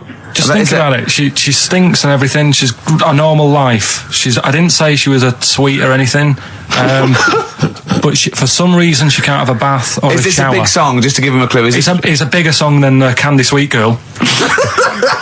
Thank you very much indeed for your guess. It clearly is right. Thank you. Cheers. Sorry. Okay, one more, then we go to a record. Come on. Okay. Go on. Hello, XFM. Carl. Yeah. Is it High and Dry by Radiohead? High and dry. High and dry. Now that's great. She smells, which is another word for high. She's dry because she doesn't have a shower. Carl, if it isn't that, yours will never be as good as that. He's the winner. Whatever you're thinking of, that clue is brilliant. What's your name, mate? It's Richie. Richard, I mean, you can't beat that. That's a bit too lateral. Don't be stupid. It's perfect. He's made yours into a clever clue. He's made high, she smells, dry, she never gets in the bath or shower. It's not that, is it, Carl? No, it's You not. don't even get that, do you? Not really. Have you ever heard of the word high being used to mean sort of smelly? No. Oh, what? That was where you went wrong there, mate. Richard, I'm declaring you the winner, even though that isn't the I answer. don't think Thank we you. should give up this early. Can we just let's play a song and, Let's play a song. Give it one more chance, because if people think about it, it is really easy. So I'm not going to find out the answer now because I've got to go out. okay, we'll do it very quickly. Stay in for 10 minutes. We're just going to play a new Coldplay track, aren't Okay, we? let's play Coldplay and then we'll come back with this. Cheers. Carl, it was you that worked out the maths and worked out I was 28, because they just worked out I'm 27. You are 27. No way. Yeah, I asked you, didn't I? And I said... Because, no, but what I sort of questioned was, I said, well, if you're 27 today, that means last week you were 26. Well done, yeah. That's irrelevant. So therefore you assumed that I must be 28 then? Yeah. Whereas I assumed you were using, your knowledge of maths, such as it is. I wouldn't do that. No, sure. Wow. I actually got lost in that conversation because I genuinely didn't know what he meant would mean last week you were 26. I don't know what that meant. I don't know what it meant. Wow. Well, it is Steve's birthday. It would have been 26 last week. Sometimes you genuinely frighten me because it's those staring eyes. There's nothing behind him. It's this little bald head. Looks like Davros looking at me. Genuine fear on his face when he enters into a conversation with another human being. What bit don't you understand? If he's 27 today, he would have been 26 last week, and he doesn't look 26. He didn't look 26 last week. He looks older than 28 today. You've started on his birthday. You're still having a go at him. Carl, I don't look like the kind of hot stud that I actually am, but face facts, that's the truth, mate. Yeah, live with it. Get with the programme, jeez. Well, let's have a little bit of cake. Okay, that's appropriate. See the what it is? birthday. But you mean the band, don't Yeah. you? Not the cake. You haven't actually bought cake, have you? Got anything at all? Plus, of course, Rockbusters, the return of Rockbusters. Let's start Rockbusters. Let's do Rockbusters. Let's get it rolling because I have got some amazing prizes. I went to the Americas and I brought back gifts, not your tobacco and your potatoes, but brilliant prizes. Now, quite seriously, these are not the usual tat. You will win some tat for Rockbusters, okay? We've got DVDs, CDs, things like that, right? But the winner of Rockbusters today will go through to a chance to win the prizes in week 6. We're only here for 6 weeks, by the way. This is our first of 6 shows. Thank God for that. Yeah. And I went to do The Simpsons last weekend, and I've got a drawing here, an original drawing of Homer by Matt Groening. See that? Look at that. As Homer there, your pal Matt Groening, May the 18th, 2005. And Homer's saying, I love Carl because he's stupid like me. And that's going to be framed, original drawing. That is worth, I think, a lot, but I've promised Matt Groening that it will not go on eBay. So please, I hope it goes to a fan. I've also got a rare Spinal Tap poster, met with Christopher Guest, and he signed that, Nigel Tufnell. Fans of Spinal Tap and The Simpsons, possibly the 2 greatest things ever, I think. Yeah. Also, my friend Rob, who did flannels with me, has drawn us 3 as flannels. There's Steve there, a little goglanker. There's me there, a little bloke dumplant, and little Karl Pilkington, Pink Floyd numscrunt. And these are going to be framed. So some very nice prizes. And I got a little surprise for you. Obviously, I met Homer. Press that little button there. Listen to this. Hi, this is Homer Simpson. I like Carl and its perfectly round, bald head. If you put 3 holes in it, it looks just like my bowling ball. Brilliant. Actual proof that you've met the people themselves, that the prizes are bona fide and genuine. But don't enter this week's Rockbusters thinking you're going to win those prizes automatically. No. This week you just win the usual tat. What is the tat, Steve? Well, we'll talk about that shortly. Okay. But you go forward to the big showdown, the big final competition in week 6, where you get the chance to win those. One person wins all those beautiful everyone collectible prizes. Yeah, everyone. Yeah, the winners of each week go into the draw. What is Rockbusters, Carl? We've whet their appetite. I think play a record and maybe some wonderful adverts and then come back with Rockbusters. It's that kind of teasing that has made this a potential award-winning show. Bronze, I think, next year. Can we just swap that round and do ads and the song? Whatever way suits you, mate. Go on. XFM 104.9, Magic Numbers, Ricky Gervais, Steve Merchant, Karl Pilkington. Well, I'm a little bit worried. I've just got to warn the listener, if we suddenly just go off air, right, it's because champagne is pouring down a hole where there's loads of wires into the desk. Because Steve... Yeah. getting ready to open this champagne, right, just took that wire thing off, just put it there. Of course, because it's warm, it just exploded everywhere. Yeah, I should explain now, I didn't bring in champagne to toast our return to the radio. I mean, I'm not an idiot. But, actually, from Focus PR, Ashley has rather nicely sent us some Lindauer sparkling wine, and I'm just trying some, and it's really quite refreshing on this summer's day. So if you're perhaps working for some kind of PR agency, you know, or any kind of company, and you want to send us stuff which you want us to shamelessly promote on air, then feel free to do that. So you're just looking for free stuff? Yeah, I mean, you know, electrical goods. Okay, it's not just like champagne Definitely stuff. not. Because I was going to say, if other champagne companies, what's that champagne company called that they sent us for free? Lindauer sparkling wine, which I imagine is available now. Yeah, so other champagne companies feeling jealous could send you some and you'd mention it. I don't want to exclude anyone from this. You know, anyone is welcome to send anything in. Brilliant. And as I say, I'm particularly interested in sort of designer goods. Okay. You know, the Apple Mac people, they're welcome to send anything in. Now, what's annoying about that champagne opening like that is that, as you know, I've brought my camera in, and I wanted to film you opening that onto Carl's head, got the cork. Rick, I got another bottle. Have you ever? I don't want you to miss out on an opportunity like that. That's a bit of a waste of champagne opening 2 bottles. But Carl, would you mind? Because that would have made a cracking noise against your head, that cork going off. And because it's such a lovely, bald little sort of dome. Yeah. We'll put your head right down, yeah? It'll open it, we'll see what the cork does, and I'll film it for, like a website or something. Maybe we'll make that the finale of today's show. That'd be great. Yeah. Okay. Sponsored by Lindauer Sparkling Wine. Oh yeah, the sound of a cracking cork against Carl's skull, sponsored by Lindauer. Sponsored by Lindauer, available now. Great. Right, we're doing Rockbusters then. Oh, okay. Now you should explain briefly what the concept is, Carl, because there might be a few new listeners. It's Blockbusters. Right, go on then. Well, it's not Blockbusters. No, because they were real clues, weren't they? Yeah, that was actually. It says they're a cryptic clue. It's not cryptic. Well, It's like, what am I thinking? This competition is like, what number am I thinking of? Rick, just calm down for a second. Let me explain basically what the concept is. You'll remember some of the greats from the past. Yeah. Basically, you give some vague clue. Is that right, Carl? And from that, we're supposed to deduct which band or artist you're thinking of. So, for instance, there was one, the West Indian fella spinning a fish round his head, and that was Detroit Spinners. The Trout Spinners. Yeah, Detroit Spinners. Yeah. There was also what happens if you fall over into a puddle in Texas. Wet knee, Houston. Wet knee. That is the level of Carl's. That's what you're clues. working with. But can I just say, there's no irony in this. Carl doesn't think this is quirky or kitsch or ironic. He thinks these could go on the Guardian crossword. Yeah. Right. Okay. This is the best stuff you can come up with. Yeah. Right. So there's 3 of them. Yeah. Right. I'll give you the cryptic clue and to help you along. Well, it is. Yeah, and I'll give you some initials of the band or the artist or whatever to help you along as well. Yeah. 3 of them. This is on the text only. We don't want emails on this one. Just it's the one that gets the highest, or the first one to get 3. The first email with 3, or the first one that is the highest. So if no one gets the third one, which I wouldn't blame you for, so if there's like 30 people that get 2, it's the first email that comes in that we pick, and they win a handful of tat. Would you like to go through? I'll search out the tat in a second. I'm not sure where it is. Yeah, there's some DVDs and stuff there. It's not bad. Yeah, but it means you go forward to the grand final in 6 weeks' time when you're playing for all that amazing stuff Ricky's got. We've got the signed, genuine, exclusive drawing of Homer Simpson done by Matt Groening, featuring references to Carl. We've got the signed Spinal Tap poster. This is big stuff you can't get anywhere else. No, it's a rare American poster signed by. And it's such a shame that your only chance of winning it is with this inane quiz. Absolutely, it's not down to skill or anything. It's just such a shame that. Let's just do it then. Go on then. Right, the first one. Go on. What you got to remember is it's a band or an artist that XFM play as well. Right. Right then. So the first one. Oh yeah, because XFM play the Detroit Spinners and Whitney Houston all the time, don't they?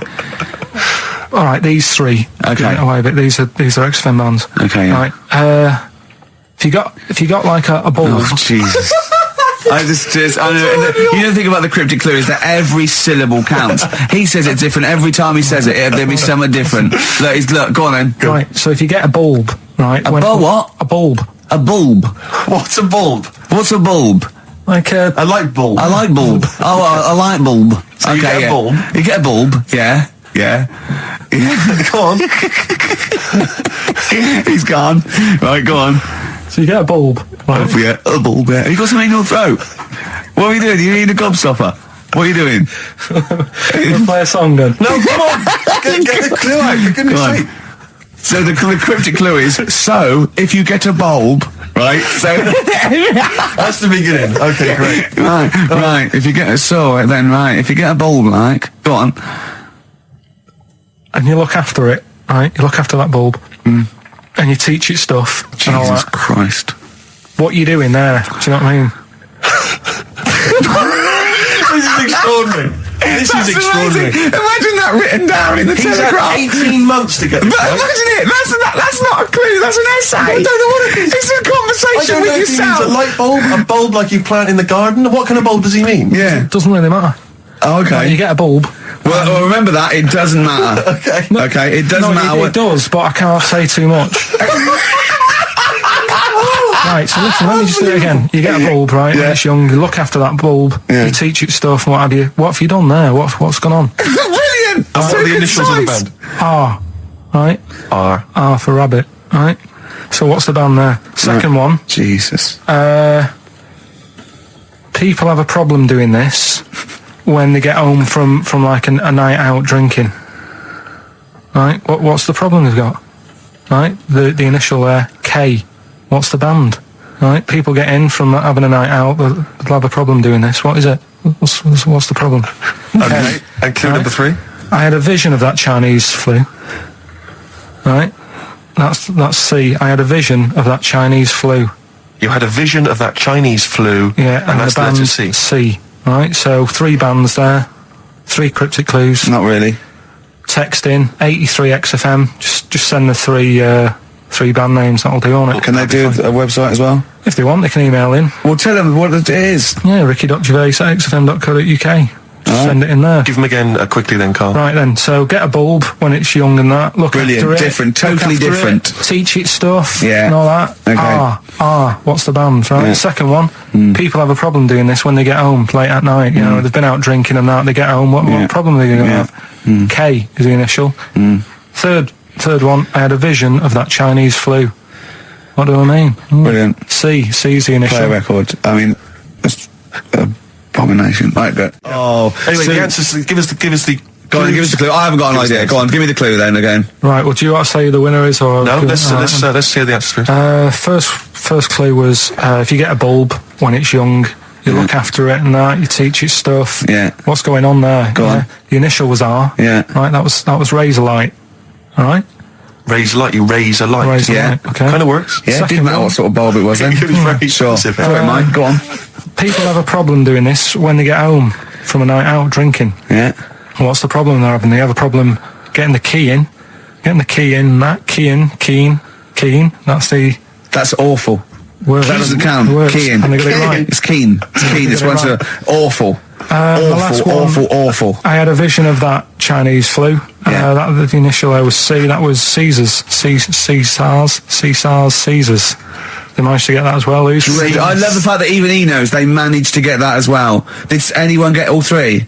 Yeah, a few people. That's terrible. Okay, who's the first one? Who's I the don't first? know what it says about XFM and its listeners that people are getting these answers right. I know. Go on then. I mean, horrific. But anyway, we're going to give it, and he goes forward, as I say, for the big prizes in 6 weeks' time. It's Paul in Bookham. Well done, Paul Booker, but also he does get the complete series of Alias, League of Gentlemen, that Rock Gods album. So you know it's pretty good. But Open Water on DVD and a chance to win all those prizes. Brilliant. Yeah. Coming up next, a cork smacking a bald man on the bonds really hard. XFM. Bobby Womack across 110th Street on XFM 104.9. I'm Ricky Gervais, with me Stephen Merchant, and over there Karl Pilkington. Can I just remind people that... A man so stupid it isn't actually offensive. I just want to put that out there. Yeah. Okay, good. No, just wanted to remind people that they can get in touch on the text, 83XFM. You'll need that text number shortly because we're going to be playing Rockbusters very soon. Gav has texted in, and he says quite simply, "What's happened to the webcam? All I can see is a bald monkey." Well, you're absolutely right. We'll try and get that sorted out for you. But we're rockbustering now. Should we do it now? Set it up now. Okay, great. Yeah. So you should just remind people, Rick, particularly if they're trapped in Antarctica for the next 3 months, what this game is. Well, this is Blockbusters. Just totally ripped off, and the clues are bands and artists. Carl says they're cryptic clues. They're not cryptic clues. They're more like, what word am I thinking of? They're tenuous. Some of them don't work at all. So it's really, are you in tune with a shaved monkey? I mean, it's nearly embarrassing to get the clue. I pride myself on that I don't really get them. And I'm sort of proud of that, because you shouldn't. Yeah. But anyway, I think I've given it a big sell. Yeah. Now, you do win Tat today, but the big prize is going forward to be in the draw in 5 weeks' time, when there's a signed Homer that I got Matt Groening to draw. If you go to rickygervais.com, you can see him drawing it. It's an original. Well, if they want to see it, they can go to xfm.co.uk/Ricky, and it's actually, just click on it, you can have a look at it. Oh, you can see all the pictures there, can't you? There's also a signed Nigel Tufnell poster, and us three as Flanimals. But there's a little actually video clip. I was on rickygervais.com. You can actually see Matt Groening drawing it. Well, those prizes are the ones the big prizes you can win in 5 weeks' time if you get to the grand final. In the meantime, it's the usual selection of mediocre gifts which will be given away. That we found in a drawer that people have sent us to give away. First up, we've got I think most people agree, the mediocre John Travolta film Ladder 49, which I think barely made it into cinemas over here. We've also got on DVD. And we're giving that away. We're giving that away. Brilliant. On DVD, the TV series Grumpy Old Men, which I think is repeated every single night on BBC Two.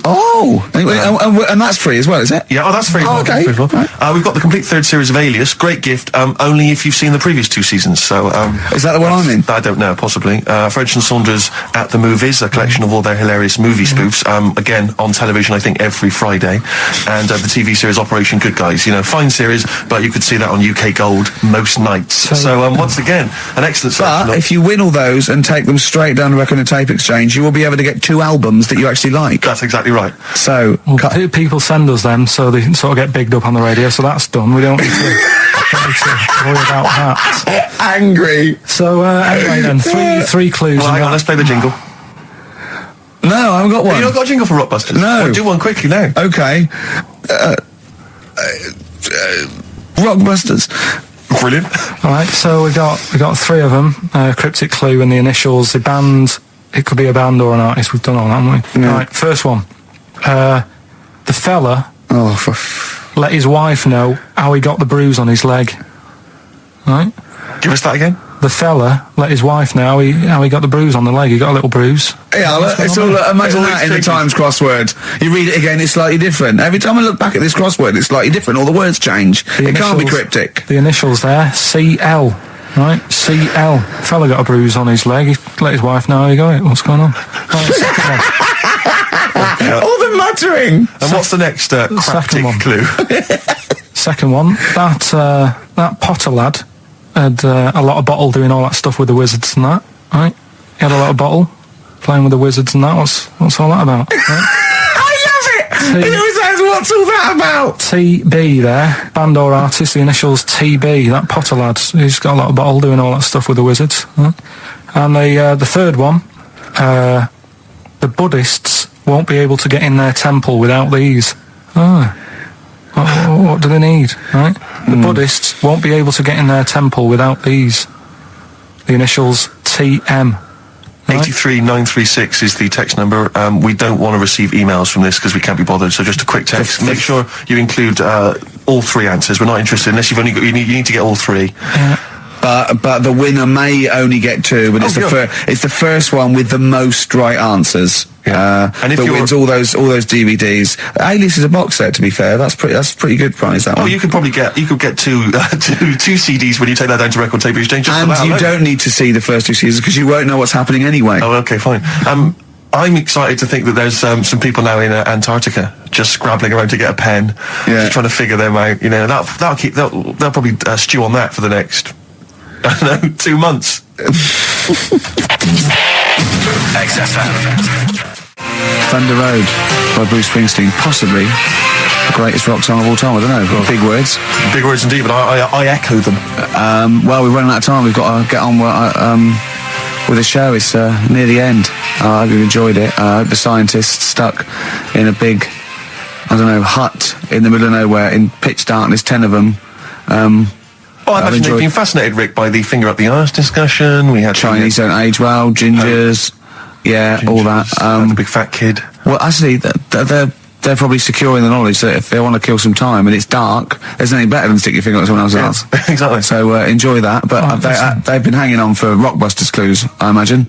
Here's the answer. So give us the clue again quickly. All right. So the first one was the fella let his wife know how he got the bruise on his legs. Go on. Right. That was Courtney Love. Yeah. Courtney Love. So that's Courtney Love. So that's the first one. CL. So that one's fine. The second one. That Potter. What am I doing? Letting that one Just go? let it go. Just let it go. Am I just letting that go? Annoyingly, we haven't got time to take issue with it. Rick. Okay. That Potter lad. He's got a lot of ball, hasn't he? Doing all that stuff with the Wizards and that. Go on. That's Brave Harry. Yeah, the Bravery, current sort of XFM band, the Brave Harry. That works as well. No, it doesn't. And the last one. No, it doesn't. No, it doesn't work. The Buddhists. It doesn't work. Won't be able to get in their temple without Doesn't these. work. Brave Harry. It doesn't work. Brave Harry. The Brave Harry. The Buddhists won't be able to get in their temple without these. TM. That's the monk keys, right? So who got all them? The monk keys. Who got all them? Right. Which band are called the Monk Keys? The Monkeys. Oh, the Monkeys. Yeah, the Monkeys. Right. So who's the winner this week? The winner this week is Gina. Well, we're letting that go, yeah. Gina got them all right. I think her text said she was from Horrorstead. I don't know. I've never heard of that place, but I assume that's right. But Gina, you win that selection. I can't believe she got them. I cannot believe she got them. But she wins those, and also goes into the prize draw. We'll have 6 people competing for that original Matt Groening thing. If you go to rickygervais.com, you can see Matt actually doing that. We've got a signed Nigel Tufnell and original drawing of us as Flanimals. If you want to see it, xfm.co.uk/Ricky. If you want to have a look at the picture. And well, that's it. It's 3 o'clock. I'm Ricky Gervais with me, Steve Merchant and Karl Pilkington. More drivel next time. A shaven monkey. Right. Half Light by Athlete on XFM 104.9. Ricky Gervais, Steve Merchant and Karl Pilkington. Karl, right. 2 o'clock. Let's get Rockbusters rolling. I should just, if people aren't familiar with Rockbusters, then someone has actually sent in one of their own to test Karl. They've used, I think, the same principle that Karl has, which is, utterly random. Yeah. As you said before, really just try Not and really think of cryptic. something that he might be thinking of. Sure. So I'm going to, she's done it quite coherently, but I'm wondering if I should sort of say it more as Karl might say it, just slightly less. More different every time. Yeah, slightly less coherent. So, Karl, this is one for you, all right? Go on. It's Sunday morning. I'm just, I'm in bed, but I don't want to sleep, but like Hollyoaks is on, the omnibus, I'm just watching that, I go and make a lovely cup of tea, in the bed with Suzanne, aren't I, having a cup of tea. What's going on there? Just watching the telly and that, but hang on, I haven't got anything to dunk in me, in my tea. I haven't got anything to dunk in my tea, have I? You know what I mean? I haven't got anything to dunk in there, and I'm just having, what am I doing? Is it LB? It's LR. Oh. LR. So, have a think about that one, Karl. I think I know it. Yeah? Do you? Go for it. Go on. Is it Lionel Richie? It is Lionel Richie. What's your logic? Sort of Lionel, and it's like... No rich tea. No rich tea. Yeah. No biscuits, no rich tea. No rich tea. Lionel Rich tea. Lionel Richie. It works. It's just as coherent as one of yours. What's that? We've done one a little bit like it. There's nothing wrong with that. I cannot believe you got it. That's a taster. I cannot believe you got it. I might not have got it without the initials, but that's why we chuck them in, just to help you along. So what have you got for us this week? We've got 3 of them. Oh, by the way, don't bother calling in Kate Bush, because Karl doesn't want to answer the phones. He says Kate Bush is not going to call, so it's all going to be nutters. So we apologise. He's got one thing to do. He didn't even get the sound right, because someone was complaining about they couldn't hear Steve. He's got to do Monkey News, which is always twaddle, and he won't even answer the phones now. So I don't know why he gets paid. He takes off Mondays, because he works Saturdays. He gets paid for Saturdays. He takes 5 weeks holiday a year. Not off Mondays and he moans. Not off Mondays. Wow. What Right, have you got for us? Right then, the first one. There's a vehicle that sells kebabs. Right? There's a vehicle that sells kebabs. Initial B. Right? B. Right. Right? Have you worked that one out? Of course I haven't. Right, the second one. You're asked if you want that bit of the egg. You what? You're asked if you want that bit of the egg. You think about it, but we sort of decide against it. And again? What's going on there? You're asked if you want that bit of the egg. You think about it, but you go, nah, go against it. Right? I've got it. Is So it that's is what- initials W-O-Y-O? Yeah. Got it. Right, so... Okay. Yeah. That one works. Right. No, it doesn't. No, it doesn't. No, it doesn't. And the last one, I don't think this burger will catch on. I don't think this burger will catch on. Yeah, and the letter there is M. So you just text or email in with the answers and win some stuff. What have we got? We got some prizes. We got another box set of the League of Gentlemen. This is instant gratification, but you go into a draw for something bigger. So what have we got today? Yeah, well, today, this is what you're taking home today. You've got the League of Gentlemen, the complete collection on DVD. That's worth having, definitely. We've got Catterick, which is the current Vic and Bob show on BBC Two, which is good. The Aviator, the award-winning Leonardo DiCaprio, Martin Scorsese biopic, and once again, Ladder 49. We're giving that away again, are we? Yeah. Apparently we got... Did we get a job like those, did we? We got loads of them. We got boxes of them. Stacks of them. Yeah. Excellent. So, Email in if you just want a copy of Ladder 49. I'm sure we can dig one out for you. yeah. Or phone in, because Carl does not answer the phones.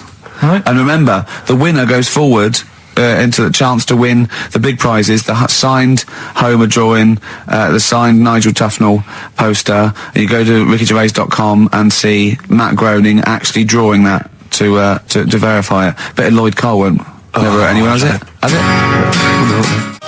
Roxy Music with the old Dylan classic Hard Rains on XFM 104.9. Mixing it up, just mixing it up, mixing and matching. We've got Neil Young, we've got a bit of Roxy Music, we don't care, do we? They're all right up, bang up today with some of the latest tracks from Feeder and the like, so... Yeah, big time. But it's what we're waiting for, is the Rockbuster dancers. That's right. Right. Okay, give us the clue, give us the answer. Right then, first one. Hurry up, because we haven't got long for monkey news. Don't worry about it. Don't worry about it. First one. There's a vehicle over there that's It's changed. selling kebabs. Oh, it's changed, go on. Initial D. Yeah, where is it? That was Donovan. Okay. All right, yeah, okay. Yeah. That Good. worked. I'll give you that. Yeah. Second That's a one. real clue. Well, they got it, like they always do, so they're always real clues. Second one. You're asked if you want that bit of the egg, right? You think about it, then you decide against it. I think I know this one. What was the initial again? Y-O. Is this John Lennon's wife, Yoko Ono? Yeah, that's right. I think that was her name, Yoko Ono, wasn't it? Yeah, it's Yoko No. that was- It was Yoko No. No, you've got it wrong. You're thinking about it. You're asked if you want a bit of the egg. Yeah. You go, yolk. You think about it. Oh no. Oh, so you say it twice, you stutter. So No, it's no, Yoke, no. Yoke, oh no. No, you didn't No, her wrong. name's Yoko Ono, though. Yeah, Yoko Yeah. Ono. Listen to the clue again. Okay, no. Listen to the clue. So what you say is, do you want this bit of the egg? You go, oh, the end of it. No. Yolk, oh no. Yolk, right. oh no. Yolk, oh no. Yolk, oh, no. Oh, yolk. Yeah, go on, brilliant. Yeah, okay, yeah, Yoko, no, yeah, go on. It's perfect. Yeah, next, yeah. And the last one was, I don't think this burger will catch on. That was initial M. Yeah. McFly. Right? So, there's your three clues. There's your three answers. It won't catch on. Well, who'd want to eat that? You know what I mean? It's like a Mac burger or whatever. Mac chicken. McFly. Don't want one. Put it back. I'll have a chicken. Right?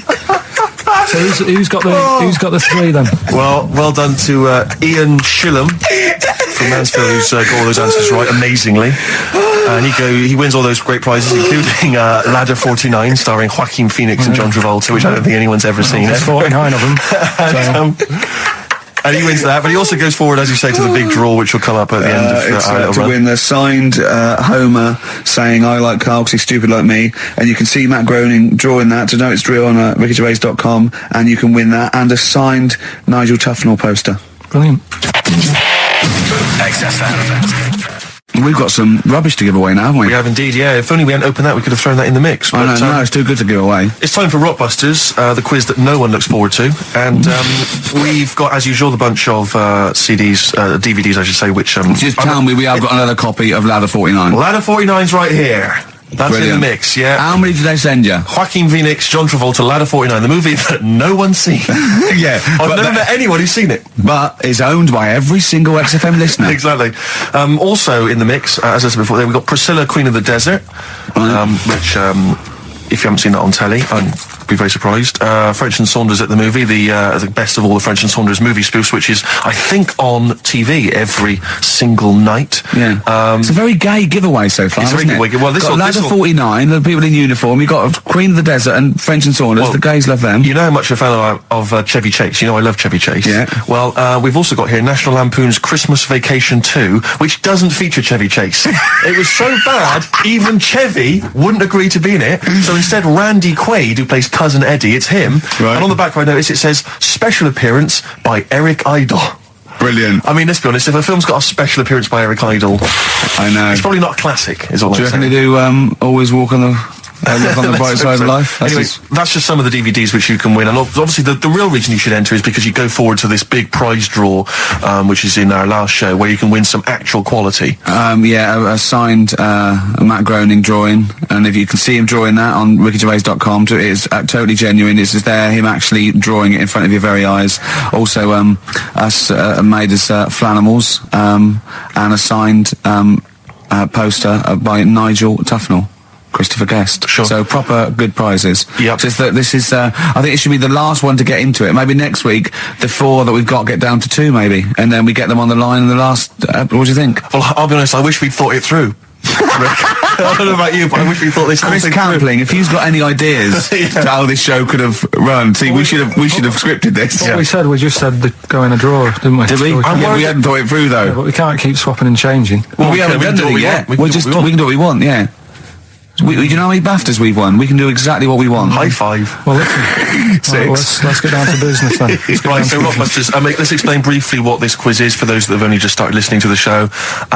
It's basically blockbusters. Well, you say that, Rick, but it's not, is it? I mean, that Blockbusters made sense. Yeah, This well, is just this is the incoherent thing. drivel. Carl thinks this is a cryptic clue and going, right, a fella is walking along and oh, look, there's the fish. What does that mean?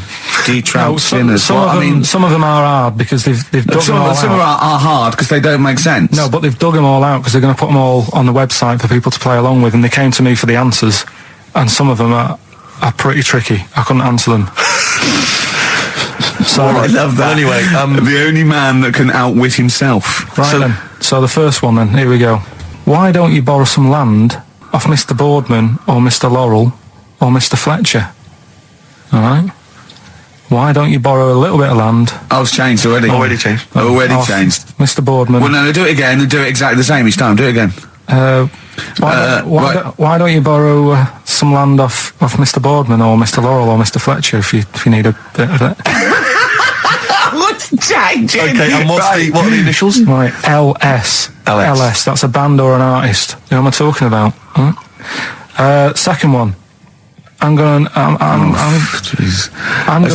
Sorry, he's got a sweet in his mouth. I'm gonna annoy those seabirds over there. Right. Right.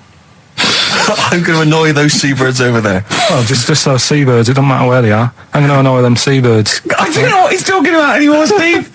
Honestly. B is the initial. I love the fact that he was fascinated by the strangest village in Britain, but the stories he's told us about where he comes from, there's him going around with 2 fellas with big heads, webbed feet, a little pigeon-chested bloke, him on his grifter with Maggie pecking at him, his dad in a telephone box nicking groceries, and a horse in the house next door. I mean, how strange was his upbringing? And him hanging from his satchel. Unbelievable. There's another woman who I remembered. Actually, I'll tell you later. Go on, what? I'll tell you later about another woman who I remembered. Give us a teaser. It's just a woman who rode around on a 3-wheeled bike with her husband in a basket. Right, I'll tell you that. Right, and the final You don't get clue. teasers like that on the radio That's ahead of a funeral service. Right, listen. Right, the final clue. What the Scouse fella said to the robber who he found in his house next to his vineyard. Oh, Jesus Christ. What? Again? Right, so what the Scouse fella said Right, this is going to be a pronunciation thing. to the robber he found in his house. Oh, God, which was I've next to lost his- the will to live. I want to get in that woman's basket on the street and just be driven round And for the rest of my life. the initials there, AW. AW. Who is it? Right. Well, Email in and that. Should we have also on the text 83XFM? You can win Christmas one to get National all Lampoon's three. Christmas Vacation 2 and Ladder 49. Yeah, what's that, man? Just briefly, you don't think you really gave that competition justice, did you, not handing out the email let's us. just quickly whiz through the questions again. Yeah. John's texted in, by the way. He says, I never get any of the Rockbusters clues. Is this a good or a bad thing? Definitely a good thing. Definitely a good Definitely thing. a good thing. Yeah. Yeah. All other people do. Well, First one. Why don't you borrow a bit of land off Mr. Boardman or Mr. Laurel or even Mr. Fletcher? Right. LS. Second one. I'm gonna annoy those seabirds. Right. B. And the last one. What the Scouse fella said to the robber he found in his house next to his vineyard. AW. If you know what they are, email in or text in. Tell us about the woman. What's the text? Quick. Well, 83936 on the text. ricky.gervais@xfm.co.uk on the email and that. Right, and that. Mark that one down. Just make a note of that. And that. Green Day on XFM, 104.9, Ricky Gervais, Steve Merchant, Karl Pilkington. We need the answers quickly, Karl. to Rockbusters. We're running out of time. We've got Rockbusters and Monkey News to come in this fun-packed show. Give us the clues, give us the answers. Right, the first one was, why don't you borrow a little bit of land off Mr. Boardman or Mr. Laurel or Mr. Fletcher? Go on then. Right, sure. what am I getting at there? The initials were LS, Yeah. right? Lease a Stan's field, right? Because you're borrowing it, that's leasing it. It's Stan Boardman, Stan Laurel, and it's a field and that, innit? Second one, I'm gonna annoy those seabirds. That was B. What you doing when you're annoying a bird? You're bugging it. What's a seabird? A gull. Buggles. Right? Bug gulls. I don't know where to start, mate. Right, don't worry about it. I don't know where to start. If we had more time, Don't worry. I'd throw him out of a window. Right. What the Scouse fella said to the robber he found in his house next to his vineyard. Go on then. That was AW. Yeah. That was A, me Winehouse. Right? What? A, me Winehouse. What? A, me Winehouse. What do you mean Winehouse?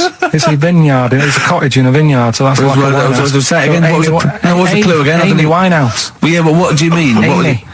Why is he saying? Why is it a robber? Because the robber's getting in and he's sort of saying, hey. But what's the robber got to do with it? Why is it just a normal bloke? I don't say. Why is he saying Amy Winehouse? Why is he saying that? He's saying to him, hey, get out. Well, no, you didn't say, no. Sorry, her name isn't A, get out me Winehouse. Her name is, her name isn't A, get out me Winehouse. Gavin Thompson got them all right. He's in Edinburgh, so he's winning ladder 49 and that's safe. That's on the way. And he's going into the prize draw to win those. This better be a good Monkey News, Karl. That's all I can say, because that was drivel. Amy Winehouse. Listen, are we going to get Rockbusters out of the way quickly? Go on then, quick then. Might as well do it. It's not going to take long, is it? Right then. So, 3 clues and that. Yeah. Initials of a band and artist. Yeah. And win some stuff. Steve can go through the... Ladder 49 better be in there. Oh, let me Got to check. just quickly... It's ladder 49. You get on with those clues and I'll tell you what's happening. And this is the last time. The winner of this. No, we'll do it again next week.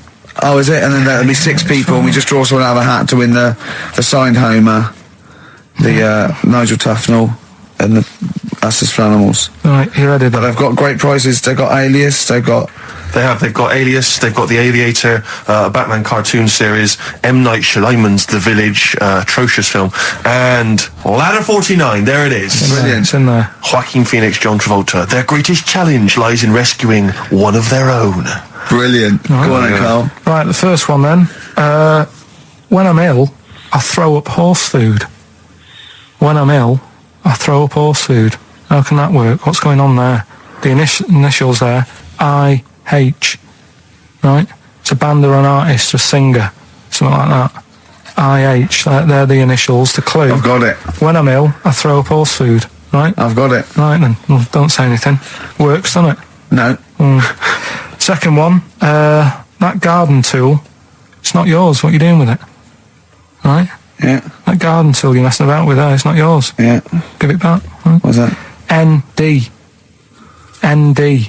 Right?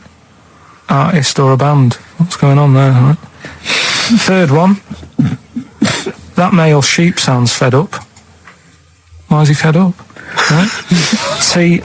TR's the initials.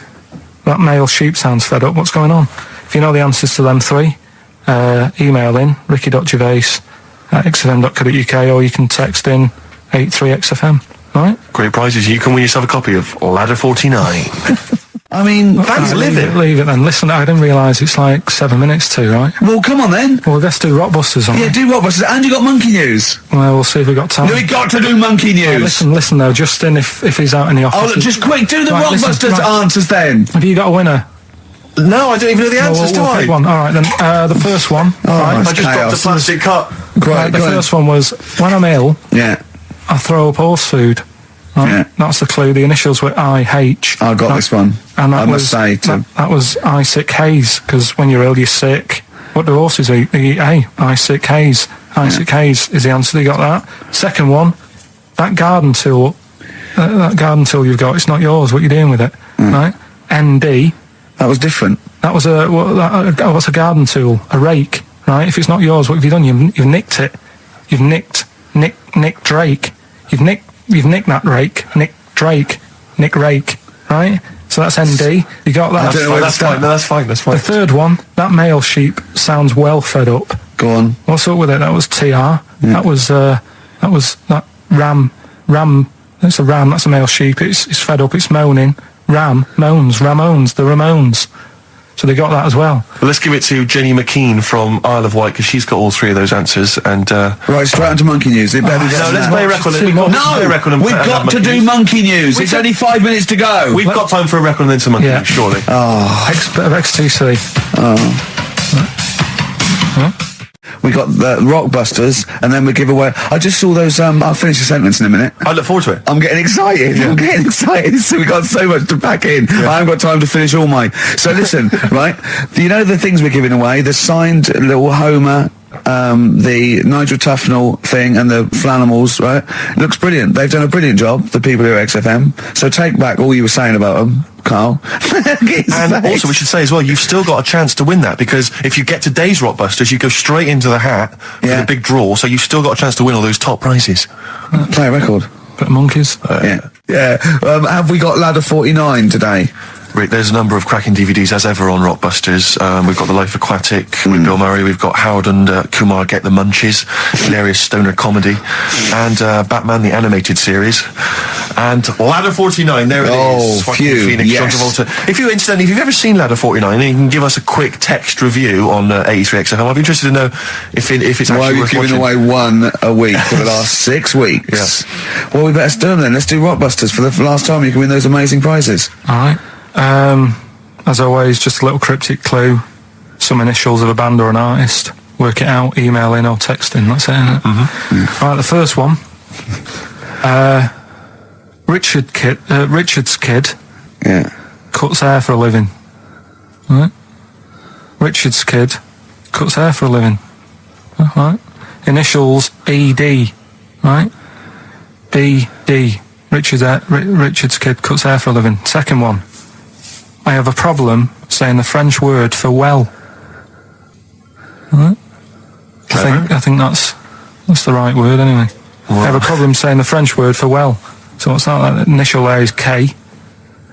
Right, band or artist. And then the third one. You take 8 kebabs, 2 kebabs, 57 kebabs, times it by 27 kebabs. Right? The fella is struggling to work it out. What's that? What's going on there? Right? It's a good question. DS is the answer there. 8 kebabs, 2 kebabs. I've got it. 57 kebabs, times it by 27 or what have you. Fella's struggling working it out. What is I've it? got that one. DS. So just email in ricky.gervais@xfm.co.uk or on the text 83936.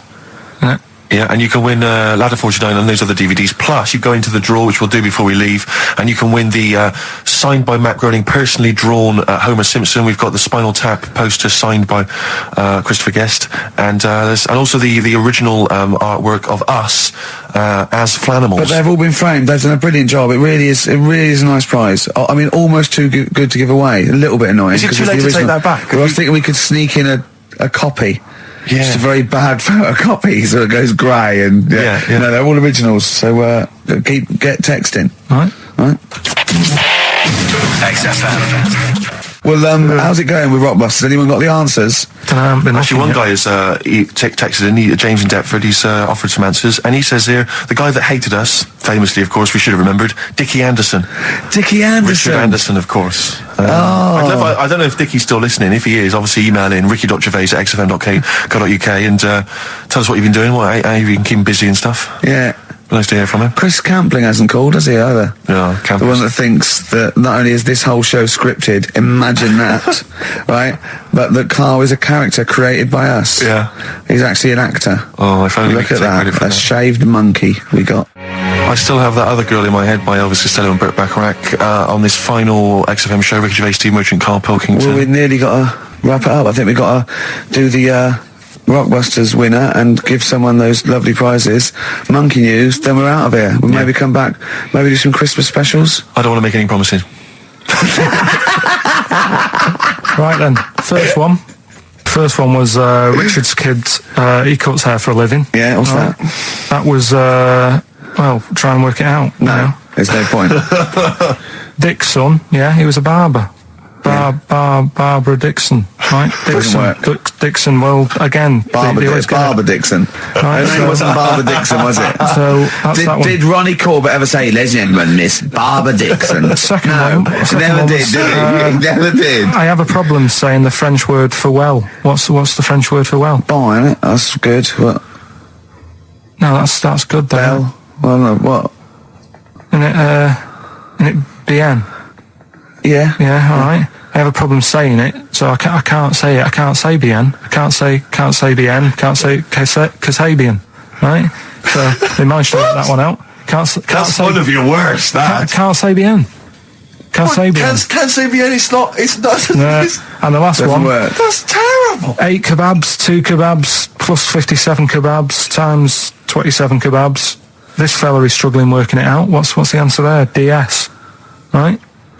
A Donna sum. Right? So he's struggling working it out. It's a Donna sum. Right? So they got that right as well. So What was the answer? Donna Summer. Donna Summer. Yeah, Donna Summer. So just pick So went out on a high Steve. then. Steve, just pick one. We went out on a high. That was shocking. What about let's have a look. There's Well, it's the first one to get all three. Steve, what's the first one with all three? Well, there's so many here. Yeah, but this is the first one that came through in time-wise. probably that one. No, I don't like Rob because he's been slagging us off. In fact, no, let's give it to Rob. He hates If he's the show. first, if he's the first. No, to be honest with you, Rob's been slagging us off, but at least he knows. I mean, at least he's got some taste. Yeah.